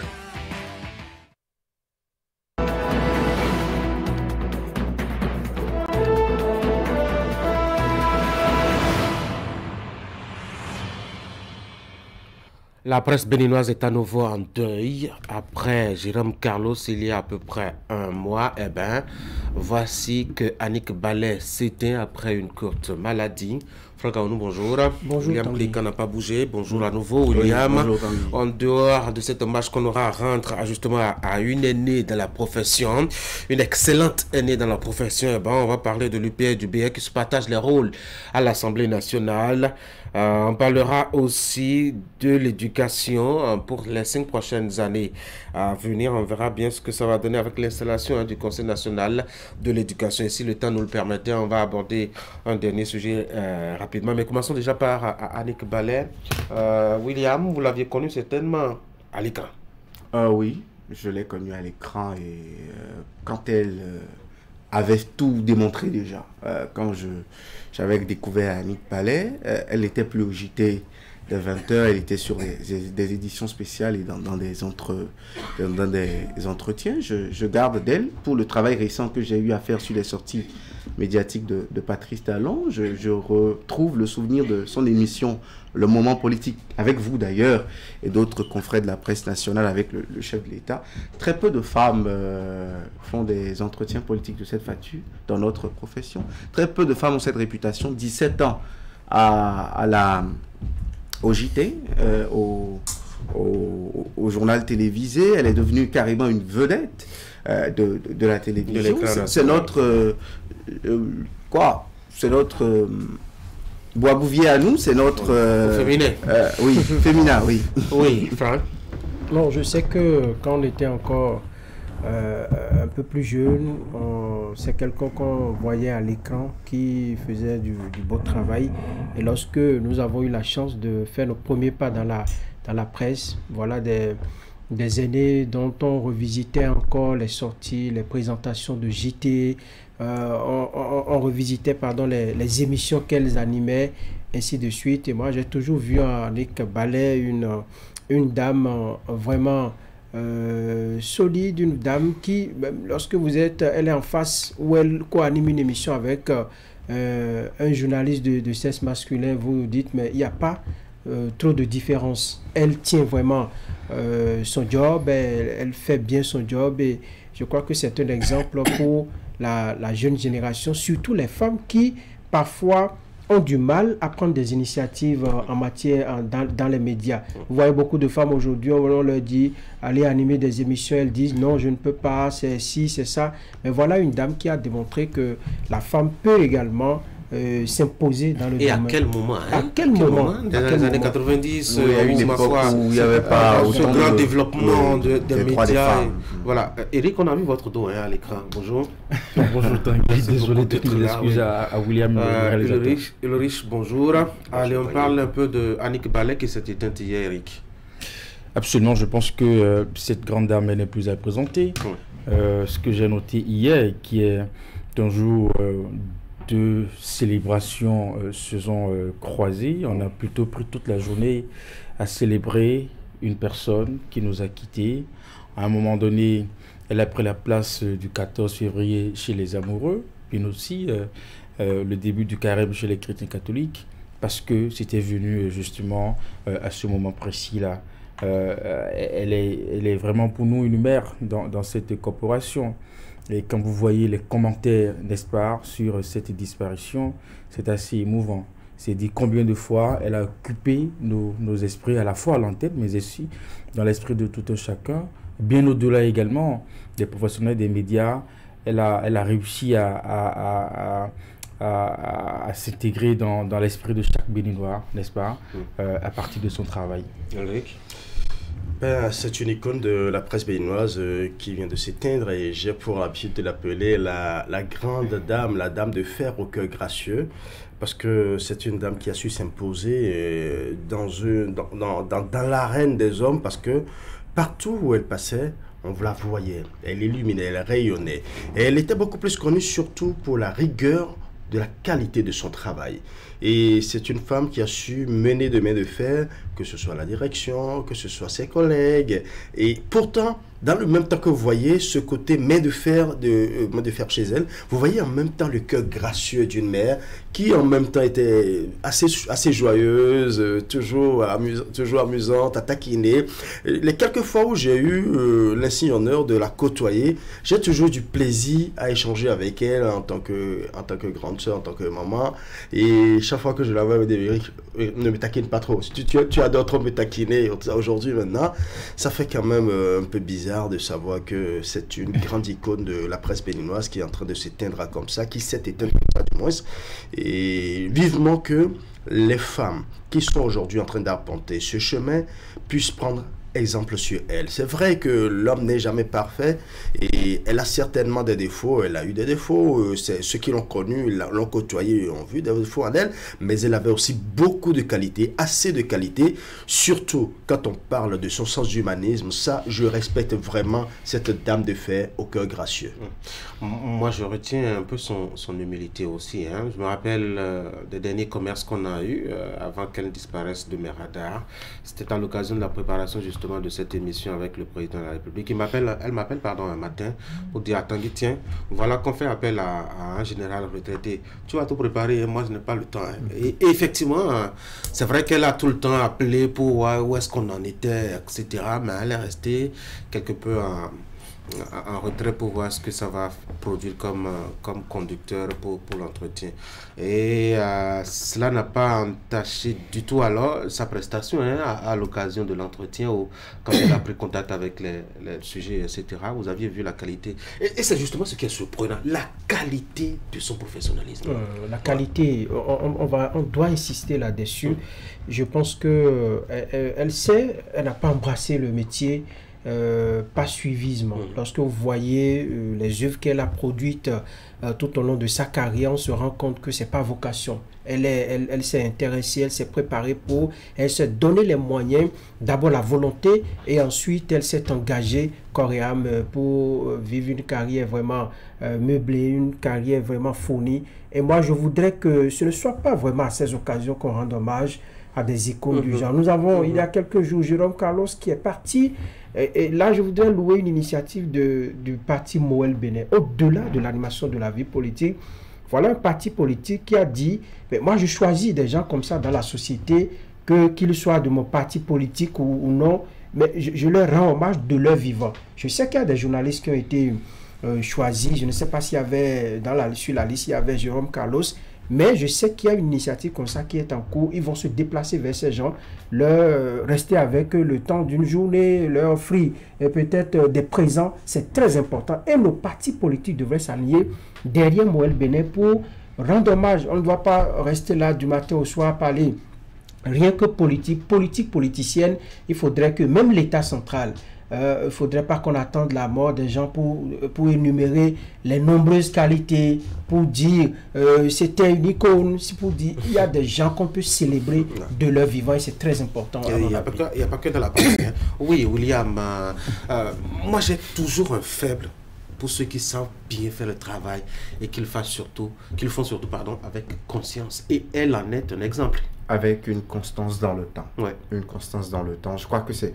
Si moi, j'ai remarqué une grande dame avec la jeune génération qui me caractérise et que des gens, depuis les années 90, l'ont remarqué, c'est que dans le temps, le vin s'est bonifié. Elle a résisté. Le mou s'est bonifié en très bon vin et elle a résisté avec autant de professionnalisme. Vous savez, moi, je pense que c'est ce qui manque peut-être aujourd'hui à la génération à laquelle j'appartiens. C'est-à-dire avoir tout son cœur. Annick Ballet rêvait d'être avocate. Ah oui. Oui, son rêve d'enfant dans le 12-45 de la radio nationale hier, l'hommage qui lui était rendu dans un des portraits qu'on lui avait réalisé en 2023, elle disait que son rêve premier c'était d'être avocate. Mais quand c'était d'exercer le métier d'avocat, mais quand elle s'était intéressée au journalisme, qu'elle s'y est mise, allez lire sur Facebook l'hommage de son ancien camarade de classe, Florent Kwaozotti. Vous découvrez que depuis toujours, elle a eu une abnégation et un cœur. Quand elle a choisi le journalisme, finalement, elle s'y est mise et voilà ce qu'elle est devenue. Regardez, est-ce que figure féminine, si je commence par en citer dans le journalisme au Bénin, je ne la classe pas dans le top 3 ou si je finis de la citer, je ne sais pas combien d'autres noms j'en vois tout de suite qui ait atteint cette réputation, qui ait atteint cette notoriété dans la presse. Jusque-là, elle était encore chargée. Elle a eu l'avantage aussi de l'absence de la presse concurrente, la presse justement, à l'époque, quand elle était la vedette du 20h, il n'y avait pas autant de télévision à Cotonou et environ. Et elle n'a pas saoulé. 17 ans au 20h sans saouler. Et ça... Et c'est très quelque peu masculin. La plupart du temps, sa coiffure, sa coiffure, c'est rare. Bref, je pense qu'on doit apprendre de cette carrière-là. Il faut insister là-dessus, hein, Ulrich. C'est une école. C'est une école qui s'est refermée ainsi. C'est une grande école du journalisme. Et ce n'est pas qu'au Bénin, parce que vous n'êtes pas sans savoir qu'elle a été encore directrice à l'extérieur. Je me souviens de Maïcha TV, et ainsi de suite. Et elle a fait ses preuves un peu partout sur le continent et même hors du continent. C'est une grande dame que nous devons tous célébrer et beaucoup plus revenir sur ces grandes lignes. Tout à l'heure, William parlait de 19h, de 20h, pardon, et on voyait cette dame-là qui venait chaque fois avec ce large sourire, mais en même temps avec cette teinte de rigueur qui montrait tout le sérieux de son travail. Elle venait chaque fois à ce 20h et on prenait du plaisir à la suivre.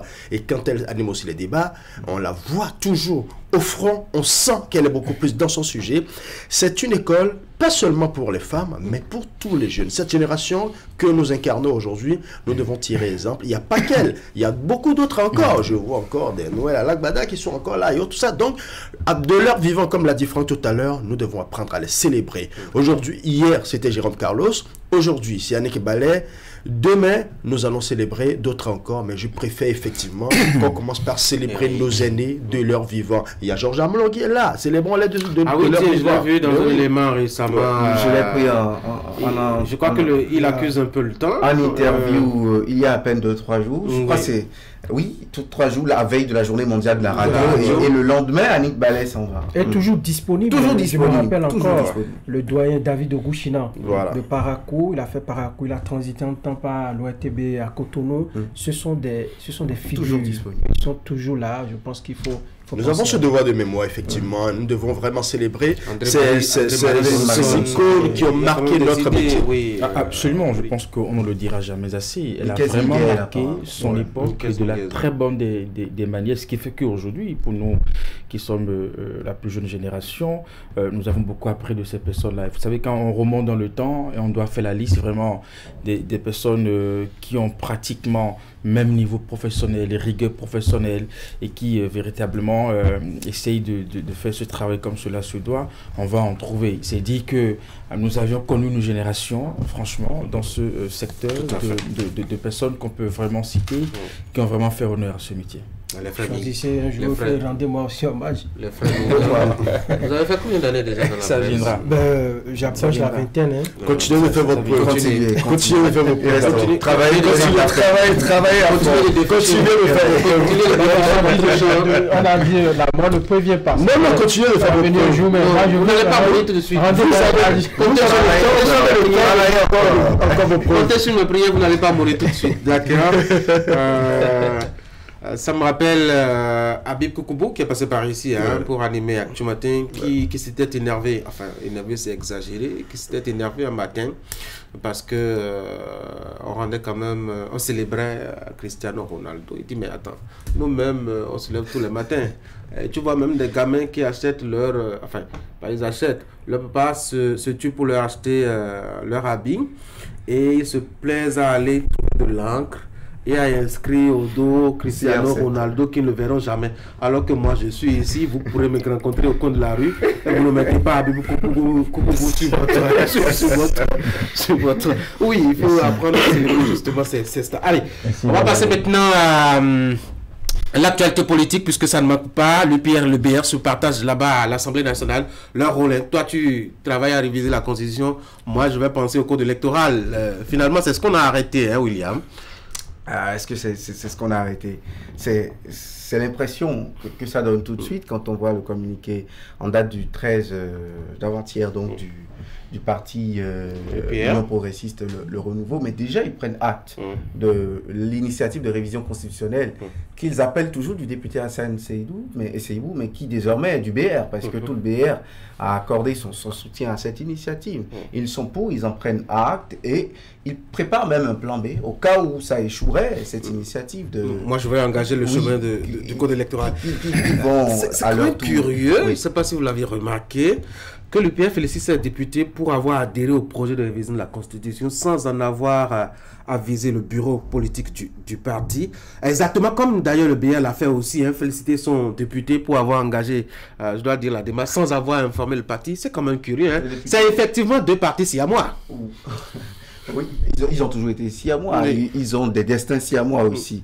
Soit ils mourront ensemble, soit ils fusionneront, ou soit ils vivront ensemble. C'est tout, ces deux partis. Donc, en fait, il y a une réalité. Je reconnais au moins que de plus en plus on nous montre l'indépendance du député, que le député n'a pas un mandat impératif, qu'il n'est pas forcément très aligné parti politique. Il peut lui arriver d'avoir toute l'aisance et toute la liberté en âme et conscience de penser des choses et de les faire, et qu'après que le parti dise attention, mais c'était ingénieux, cher monsieur, bravo. C'est bon pour la démocratie, c'est bon pour notre âge. Maintenant, ça ne devrait pas vous étonner. Les quelques autres de la mouvance présidentielle qui n'y adhèrent pas, on les a toujours appelés partis satellites. Ils n'ont pas la même envergure, ils n'ont pas le même poids. Ceux qui sont au Parlement, ceux qui décident, s'entendent. Il n'y a donc plus débat. Je ne sais pas si vous attendez, vous voulez d'autres pour vous convaincre de ce que ce sont des partis siamois. Non, ils se sont refusés tout le temps et parfois ça les énerve quand on les appelle partis siamois. Donc moi je leur ai accordé un peu de crédit encore. Quand je vois qu'ils ont les mêmes procédés, bon, je n'ai pas encore les deux règlements intérieurs des deux partis pour voir. Ce qui nous unit est plus fort que ce qui nous divise. Ah, d'accord. Donc vous avez encore eu la preuve à travers cette solidarité légendaire. Et lorsqu'il s'agit des combats pour aller de l'avant, pour se donner un certain nom sur l'échiquier politique national, il faut se soutenir. Et je crois que c'est bien normal, lorsque vous êtes ensemble, il ne faudrait pas que sur certaines questions, vous laissiez des fissures pour que l'adversaire puisse en profiter. Je crois que c'est l'exemple que donnent aujourd'hui ces deux partis. Maintenant, est-ce que cette solidarité va faire prospérer le projet qui est porté? C'est là toute la question. Parce que une chose est de porter un projet ou une initiative de façon collective, et l'autre chose, c'est lorsque on les prend individuellement, est-ce que chacun son cœur bat pour ce projet-là? Point d'interrogation, on verra bien. Ulrich? Ouais. Parti siamois, vous en avez encore une fois encore la preuve. On sait que de toute façon, quand le bloc républicain prend une décision, on a toujours l'Union progressiste, le Renouveau, pas trop loin. Et déjà aujourd'hui, avec tout le schéma qui s'est dessiné le 13 dernier, on comprend aisément que les deux se sont partagés les rôles, clairement. C'est-à-dire, l'Union progressiste, le Renouveau, soutient certes le BR dans sa logique, dans son projet de révision de la Constitution, mais en même temps, essaie de voir si éventuellement ce projet de révision ne passe pas, qu'est-ce qui va se passer. On propose en même temps la relecture du code électoral. C'est une manière de montrer simplement que ces deux partis vont toujours de pair. Vous n'avez pas à savoir qu'ils ont des protocoles d'accord entre eux. Donc, la convergence d'idées reste aussi la même. Donc, qu'on le veuille ou non, ces partis se soutiennent d'une certaine manière, quitte aux partis satellitaires, qu'on appelle effectivement des partis satellitaires, ceux-là qui se disent aussi de la majorité présidentielle, de la mouvance, mais qui en réalité ne font pas partie, ne font pas corps avec ces deux blocs-là, qui affirment tout de go qu'ils ne sont pas pour la révision de la Constitution. C'est là où vous avez deux différences de cloche. Ceux-là qui sont satellitaires qui disent clairement, nous ne sommes pas avec la révision, nous ne sommes pas pour la révision de la Constitution, mais de l'autre côté, les autres disent, nous sommes avec vous, nous vous soutenons, et au cas où la révision de la Constitution ne marcherait pas, nous sommes prêts à travailler. Comment vous analysez justement la démarche? Non, cette démarche, c'est clair que c'est une manière de se soutenir, c'est une manière de dire, oui, ben, nous donnons notre caution à ce que vous faites, c'est très clair. Et ben, éventuellement, ils préparent la suite. Si ça ne marche pas, on passe directement à la relecture, à la révision. Eric? Je pense que ces deux formations politiques ont quelque chose de commun. c'est la forme. Comment on dit, ils sont de la mouvance présidentielle, le BR et puis l'Union progressiste, le Renouveau. Je pense ça comme une position de principe. Si à l'arrivée, le BR affichait, par exemple, une opposition à cette initiative, cela serait mal vu quand même. Et déjà que dans le paysage, d'autres partis politiques ont pris position. On n'a pas jugé ça autrement. Les démocrates ont leur position, Moël Bénin a sa position, la FCBE a sa position. Et donc je pense que l'Union progressiste a affiché une position tout en accompagnant l'initiative et tout ça. Mais après, disons que le débat n'est pas fini. Et ça va bien au-delà de la position de chaque formation politique. Ça va se jouer au Parlement. Et si même cette initiative de proposition de loi devrait prospérer, il faut aussi compter justement sur la participation des députés de l'opposition.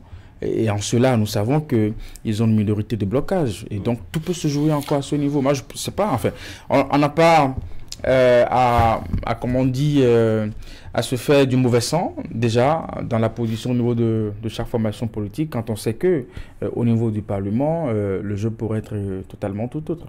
William a commencé à le dire, hein. En tout cas, quand on voit la démarche, puisque c'est de ça que nous parlons, on a l'impression que les deux partis veulent montrer, en tout cas, veulent s'assurer que les députés sont totalement indépendants dans leur initiative de proposition de loi. Dans cette affaire, effectivement, qu'est-ce que cela renvoie comme message, William, quand on sait quand même que, je dois dire, le député dépend d'un parti politique d'abord?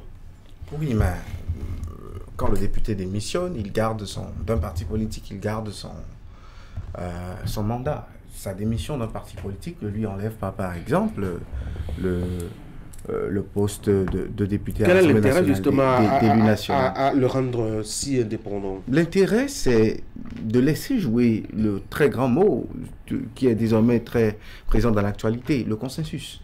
C'est de pouvoir d'avoir l'assentiment des autres formations politiques et de la classe politique en général, et même des Béninois, autour de ce projet de révision de la Constitution ou de ces différentes réformes sur le processus électoral. Parce que quand c'est Union progressiste, le Renouveau, ou quand l'image qui vous est accolée, c'est Bloc républicain, c'est que tout de suite, on voit Patrice Talon, et vous savez, nous avons des oppositions de personnes sur l'échiquier politique national.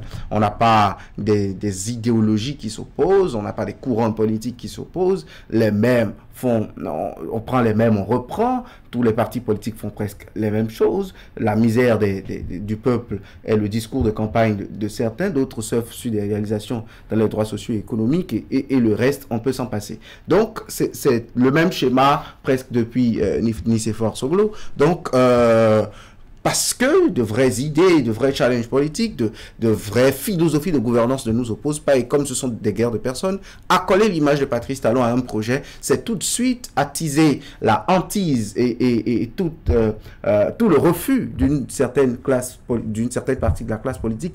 Donc, on veut faire la nuance entre le député soucieux des problèmes de la société, soucieux d'une certaine difficulté dans l'organisation des élections de 2026, on voit le député un peu plus soucieux de ces problèmes de la nation, et donc qui devant recueillir l'onction et la bénédiction des autres députés. Et donc, on ne veut plus laisser voir l'image des soutiens de Patrice Talon qui entreprennent encore une autre réforme pour encore d'autres conséquences, parce que de mémoire, on sait ce que les autres nous ont coûté. Oui. L'image qui se dégage le plus aujourd'hui maintenant avec la déclaration du 13 dernier, c'est que clairement, c'est clair que désormais, déjà au Parlement, on sent beaucoup plus maintenant l'UPR qui s'arrive au projet du BR. Alors, vous savez qu'il y a l'opposition qui est présente et qui peut opposer le minimum de refus là-dessus, mais de la même manière, c'est une manière aussi de leur dire clairement, désormais, il y a la majorité présidentielle, la majorité parlementaire qui est là. Et maintenant, nous pouvons aller conquérir au niveau de l'opposition, des députés de l'opposition. Donc, ça veut dire que le schéma est encore ouvert à ce niveau. Et ce sentiment que nous avons de plus en plus sur cette indépendance retrouvée au sein des formations politiques, notamment de la mouvance, on devrait plutôt s'en réjouir. Il vaut mieux tard que jamais. Oui, absolument. Moi, je suis partisan de la liberté totale. Parce que sans liberté, évidemment, on n'est pas journaliste. Donc, si le journal peut être libre, le politique doit être libre aussi. On peut mettre ça au profit de la réforme du système partisan, qui voudrait que nous ayons de grandes formations politiques avec le financement qu'on a aujourd'hui qui puissent vivre une certaine indépendance d'action et de position également, voyez-vous. Donc si, enfin par la force des choses aujourd'hui, grâce à ce débat, un Mouel Bénin peut s'opposer à un BR, la Renaissance nationale peut également montrer sa trajectoire, qui soit différente des autres. C'est bien pour l'ambiance politique d'avoir une telle variété de positions. Pourquoi pas. Et si un député aussi peut faire une conférence de presse pour parler de 2026 et du potentiel candidat qui serait à même de faire le truc, on saura davantage. On verra bien. La liberté, la démocratie. La liberté, la démocratie au niveau de ces partis-là. Ils vous disent que le on ne peut pas être sélectif, on ne peut pas être sélectif sur les sujets. Ils vous disent que le moment qu'ils sont inféodés. Ils ont commencé par montrer des pas d'indépendance. Et non, on voulait. On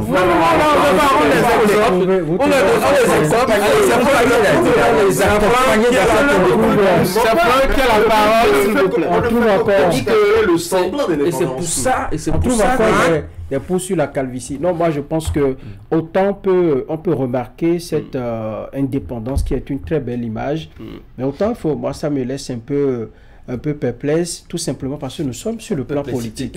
Demain, vous allez peut-être voir un autre visage de ces mêmes personnes que vous qualifiez d'aujourd'hui d'indépendants, de tout ce que vous voulez.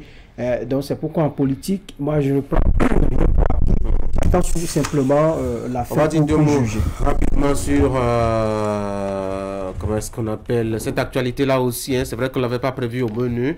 Le parti, les démocrates qui s'inquiètent pour la sécurité physique et financière de ses leaders, de ses responsables, et le gouvernement qui a bien surpris et qui parle de théâtralisation. Eric, on est sur scène.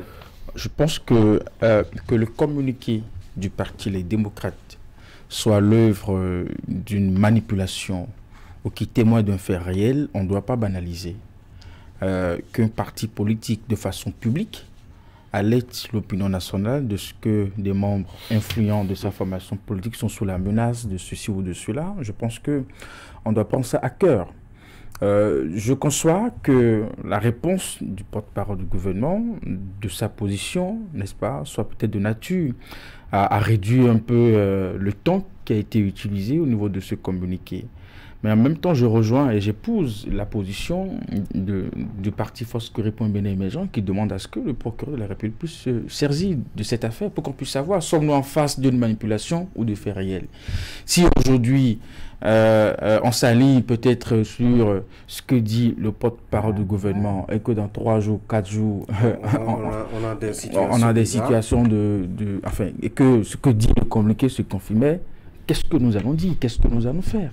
Je pense qu'il y a lieu, puisque aussi à la tête de ces formations politiques, nous avons un ancien chef de l'État. Je pense qu'il y a des matières à vraiment se préoccuper de ça. Eric. Oui. Ce sujet, on doit le prendre avec beaucoup de pincettes et avec beaucoup de délicatesse, en ce sens que là, nous parlons de la sécurité des personnes. Et vous savez, c'est un parti régulièrement inscrits, qui participent à la vie politique et publique de notre pays, qui sort un communiqué officiel. Ce ne sont pas des rumeurs, mais un communiqué officiel pour notifier qu'il y a des tentatives, ou du moins des projets d'assassinat contre les responsables, les leaders de ce parti politique. J'ai suivi également la sortie du porte-parole du gouvernement, et quand je fais la comparaison, moi je me sens un peu frustré parce que j'ai lu, certes, un porte-parole qui défend ce gouvernement, mais en même temps je trouve qu'il est allé assez loin. Normalement, il devrait simplement se contenter de préciser qu'une enquête sera ouverte parce que la Constitution garantit la sécurité à tous les Béninois. Il a fait toutes les enquêtes. Quelle enquête il a menée? Là où nous en sommes tout de suite, on ne peut pas tout de suite parler de manipulation. C'est des mots forts qu'on a utilisés. De manipulation et d'invention. Donc je pense qu'il faut qu'on soit assez discret quand on veut dire certaines choses. L'autre chose, quand on va jusqu'à évoquer des faits comme l'assassinat de l'ancienne ministre Bernadette Soudia-Bossou, quand on parle du décès de Danivo, en estimant que pendant que celui-là qui parle aujourd'hui de tentative d'assassinat, c'est en son temps qu'on a eu ces assassinats. Donc on devrait continuer à non, le problème est que c'est un peu frustrant frustrant parce qu'on se pose la question de savoir quelle est l'idée derrière cette déclaration. Et l'autre chose, le plus important, c'est que on ne va pas oublier que ceux-là même qui sont aujourd'hui au pouvoir, c'était carrément l'un de leurs thèmes de campagne. Quand nous allons venir au pouvoir, nous allons élucider tous ces décès, tous ces assassinats. 8 ans après, aucun de ces décès n'a été élucidé. Mais aujourd'hui, quand les autres disent qu'il y a un problème d'assassinat, de tentative d'assassinat, on revient maintenant sur ces dossiers juste pour justifier ce qu'on veut dire. Non, il faut simplement qu'une enquête soit ouverte pour qu'on situe ce qui se passe réellement. Je pense que c'est mieux. Alors, un bon matin, on se réveille avec un communiqué. Nous sommes visés par des tentatives d'assassinat, de ci et de ça. Alors, le porte-parole du gouvernement qui sort et qui dit il n'en est rien, que c'est d'ailleurs de la manipulation. Et puis, il y a quand même un illuminé qui sort, qui joue la carte de l'apaisement, de l'équilibre, et qui dit confiance à la justice. Je crois que sur ce coup, les FCB ont très bien fait. Et c'est ce qui a manqué un tout petit peu et au LD et au porte-parole du gouvernement. Lorsque vous sentez votre, votre sécurité menacée, ou on veut attenter à votre vie, la moindre des choses, c'est de porter d'abord plainte contre IS devant la justice. Mais comme nous sommes sur le plan politique et on récupère tout pour son compte, pour faire de la propagande, on a d'abord jeté ça dans la population. Moi, ça me ramène un peu dans les années, à la veille de, je ne sais pas, 2016, en tout cas un peu avant l'arrivée au pouvoir du président Patrice Talon, ou bien après, je ne me rappelle plus, où on fait peur à la population. Nous n'avons pas besoin de ça. Nous sommes suffisamment abreuvés par... Non, encore quelques secondes. Oui. Nous sommes suffisamment abreuvés par les histoires de révision, de ci et de ça. Et aujourd'hui, on veut toucher notre psychose. On est en train de travailler notre psychologie à avoir peur entre nous. Parce que dès que les responsables commencent, vous allez voir dans la population, cela a d'écho. Et donc, moi, j'attendais la réaction du porte-parole du gouvernement. C'est peut-être légitime, mais à la fin, on devrait dire, la justice va s'en saisir. Parce que si ces gens-là sont reconnus comme étant des manipulateurs, comme étant des gens qui jettent comme ça, la justice également devrait nous aider à les décourager avec la dernière rigueur. Oui, c'est bien cela. Oui, William. Je ne dirais pas grand-chose après Franck, qui pour moi a fait une analyse. Je suis soulagé parce que si vous partez, quand vous partez souvent, c'est compliqué pour moi. Non, qui a fait une analyse pour moi qui tient la route. Le communiqué du Parti Les Démocrates, après cette inquiétude, devrait dire, parce que nous sommes dans un état de droit, ils ont mené des actions devant des juridictions de cet état béninois, bien qu'ils reprochent beaucoup de choses à la gouvernance. Donc, l'institution justice étant encore, ils devraient dire à la fin de ce communiqué, tout au moins, nous avons saisi les autorités compétentes en la matière, la justice en l'occurrence. Je pense que ça a manqué au communiqué et ça montre, ça trahit des intentions. S'ils ont envie d'alerter l'opinion publique d'une manière ou d'une autre, ça trahit l'intention derrière si ce n'est peut-être pas autre chose. Maintenant, le porte-parole du gouvernement, je pense qu'il a fait une grosse erreur de communication. Les mots sont peut-être pour moi très mal placés. Faire des allusions au troisième mandat, à des affaires sous... J'aime quand on rappelle ce que chacun a fait dans cette République. J'adore le faire sur ce plateau. Mais quand on parle de la sécurité d'un ancien chef d'État, parce qu'on parle du responsable du parti Les Démocrates, mais il a la casquette d'un ancien président de la République. Il a un statut dans notre pays. Quand on parle de ça, pour moi, à sa place, je dirais juste, je ne suis pas porte-parole du gouvernement, je n'en rêve pas, mais c'est pour moi, je dirais que la justice va permettre d'élucider ce problème. Parce que le procureur de la République, il fait quoi? Il s'auto-saisit ou il se saisit des dossiers qu'on lui amène, portant atteinte à la sécurité et à la tranquillité publique de tout un chacun de nous. Qu'on soit opposant ou qu'on soit mouvancier, on bénéficie de la sécurité de son État et des institutions de son État. Allez, on va laisser les acteurs politiques, on va les observer, on ne va pas les laisser, hein, parce que quand on les laisse ils font une seconde, ils font tout à notre place et à notre nom. Même si vous les tenez...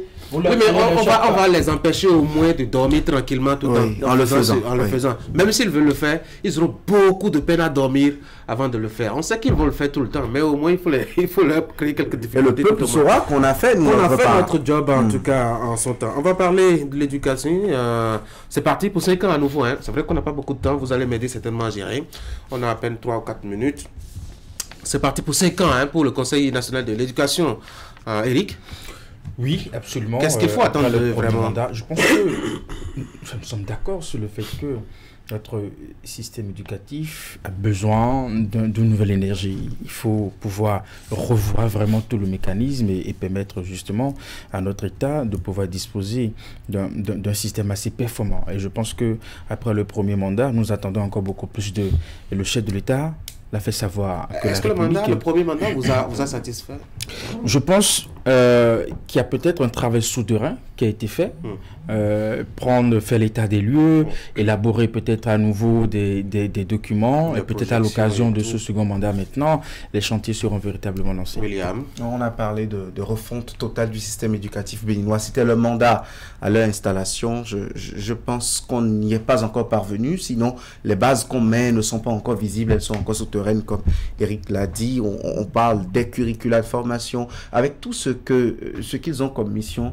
Je pense que nous mettons le premier mandat sous le sceau des balises posées et nous espérons vraiment que les chantiers prennent une phase très active dans ce mandat-ci. Lorsque je passe au scanner des personnalités qui ont été choisies, je voudrais reconnaître là le choix bien fait de professeur Noël Baguedi, et puis mon enseignant à l'université en première année de droit. Je pense qu'on peut espérer mieux de ce comité-là, de ces personnalités qui ont été choisies. Et les 5 ans à venir, je pense que... Moi, je ne voudrais pas qu'on parle de tout reprendre. C'est vrai, les problèmes sont connus. Aujourd'hui, les problèmes de l'éducation, c'est d'abord le personnel enseignant, le problème de la formation, le problème également des infrastructures, de ce que nous donnons comme éducation, enseignement à nos enfants. Donc les problèmes sont connus. Quelles sont les thérapies de choc à appliquer pour régler ces problèmes? Il y a des matières qu'il faut virer. Oui, donc il faut analyser tout cela et que le politique accepte les verdicts de ces techniciens-là. Parce que ça, quand ça n'arrange pas le politique, vous allez voir, ils ont beau travailler pour proposer de belles initiatives, pour proposer de belles réformes, mais vous allez voir, on va mettre ça au placard. Tant que notre éducation sera financée par des bailleurs de fonds, vous pensez que les politiques vont pouvoir écouter les techniciens? C'est pas évident, hein? Oui, Loric. Ouais. Il faut déjà dire qu'il y a un travail qui a été fait par rapport au premier mandat et déjà on a revu un tant soit peu les curricula de formation. Et aujourd'hui, l'objectif c'est de faire en sorte que la formation, ça rime aux besoins du marché. Et c'est le plus important que nous devons beaucoup plus regarder. Et essayer de justifier un peu la formation faite dans les privés à celle qui est faite dans le public. Parce que vous n'êtes pas sans savoir que de plus en plus, les gens préfèrent aller vers le privé plutôt que de rester dans le public. Mais maintenant, ça reprend. Depuis le premier mandat, on a senti qu'il y a un travail qui se fait au niveau du public et beaucoup de personnes recommencent à faire confiance au secteur public. C'est déjà un coup, c'est déjà une avancée. Et regardez aussi au niveau de la profession du secteur technique. Il y a un travail qui se fait également. Autrefois, on ne voyait pas trop le secteur technique. De plus en plus, on sent une amélioration dans ce secteur-là. J'aimerais bien que ça continue comme ça, surtout sur le côté informatique, parce qu'aujourd'hui, on ne fait plus rien sans l'éthique. Donc, ça va permettre aux enfants de beaucoup plus être en phase avec leur temps. C'est ça qui nous amène dans tout ce que vous savez là aussi. Ah ben, il faut simplement encadrer. Il faut simplement encadrer. Qu'est-ce qu'on sait? La jeune qui comme dirait l'autre, les jeunes qui appuient les ongles là. Voilà. Allez. Merci beaucoup à vous, chers messieurs, pour l'aventure hebdomadaire. Je vous souhaite de passer une très bonne journée. Franck n'a pas oublié il a oublié la semaine écoulée de nous inviter. Pour faire le point. Moi, j'ai juste fait un rappel. D'inviter qui? C'était dans quel... C'était qui? Enfin, tu as qui en face de toi? Moi, je sais pas. Mais c'est comme si c'est un principe à qui?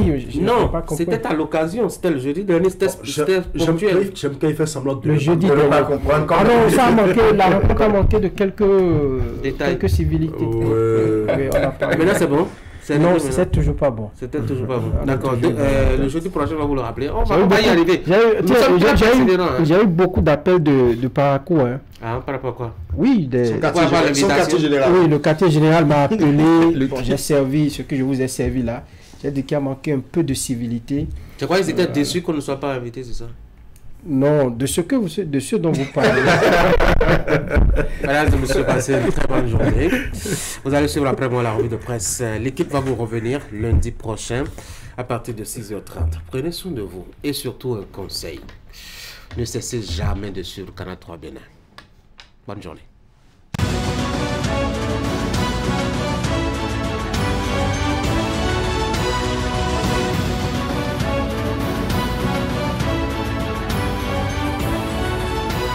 Mesdames et messieurs, bonjour. La presse béninoise est en deuil. Fraternité nous annonce ce matin le départ pour la félicité céleste de Annick Ballet, journaliste présentatrice et chargée de mission auprès du directeur général de l'ORTB.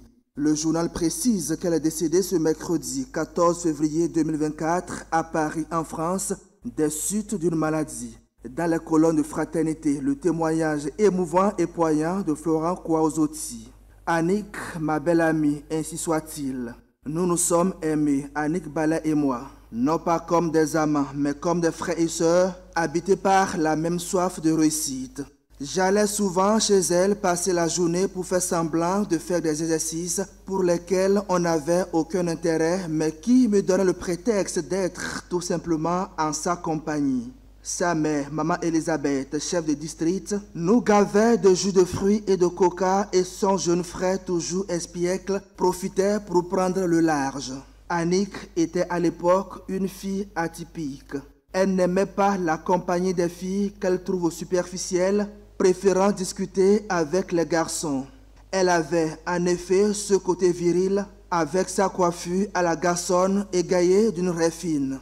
Rieuse et aussi sérieuse, elle parlait minant avec moi et menait en français des discussions presque philosophiques dont certaines me laissaient songeur. Un jour, à la suite d'un drame qu'elle a vécu et dont elle ne m'a jamais donné les détails, elle m'a confié. « Flo, tu sais, je ne mourrai pas vieille.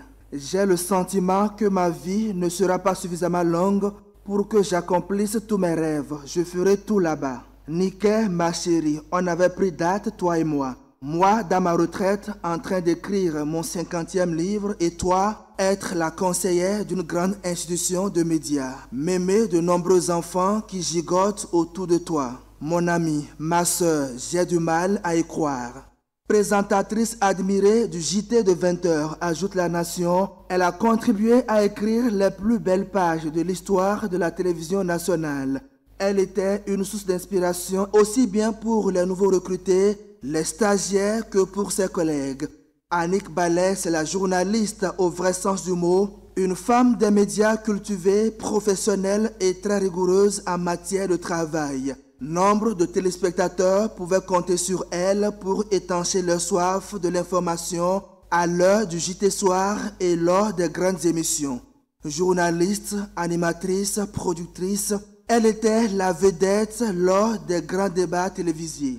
Annick Ballet, c'était la capitaine d'équipe très maternelle et gentille qui pouvait servir du café chaud à tous à la rédaction en temps de fraîcheur ou juste parce qu'elle a fait travailler ses collaborateurs à des heures relativement avancées. Dans les colonnes du quotidien L'Emblème du jour, le président de l'Assemblée nationale rend hommage à une journaliste accomplie. Pour Louis Vlavonou, Annick Ballet a consacré une partie de sa vie à informer et inspirer les Béninois à travers son travail exceptionnel en tant que présentatrice exemplaire à la télévision nationale. Son professionnalisme, son charisme et son dévouement ont laissé une empreinte indélébile sur le paysage médiatique du Bénin. Nous nous souviendrons d'elle non seulement comme une journaliste accomplie, mais aussi comme une femme qui a su transcender les écrans pour toucher les cœurs de nombreux téléspectateurs. Le matinal, de son côté, revient sur le prétendu projet d'assassinat des principaux responsables du Parti Les Démocrates avec les explications de Wilfried Léandre Humbedji. À la faveur du point de presse consécutif au compte-rendu du Conseil des ministres du mercredi 14 février 2024, le porte-parole du gouvernement a réagi au communiqué du Parti Les Démocrates. Pour lui, le président Patrice Talon n'a aucune intention d'assassiner les principaux responsables du Parti Les Démocrates. C'est une actualité qui n'en est pas une, a-t-il indiqué. Selon lui, l'opposition est dans la distraction. Elle crée l'actualité même si elle n'existe pas. Quant à la prétendue surveillance du Parti Les Démocrates, le porte-parole du gouvernement a taxé cette question de manœuvre de l'opposition, visiblement en panne de la stratégie politique. C'est de la diversion, va-t-il marteler dans les colonnes du quotidien. Car, justifie-t-il, pour avoir été président de la République, le président du Parti Les Démocrates sait très bien que le Bénin dispose des organes préposés au contrôle et au suivi des activités financières dans le cadre du groupement de la lutte contre le blanchiment d'argent. C'est une structure de contrôle de blanchiment d'argent au Bénin, instituée par le décret portant création, organisation et fonctionnement de la CENTIF au Bénin. Le gouvernement dément catégoriquement et clarifie, affiche à sa manchette l'autre quotidien. Merci de votre aimable attention.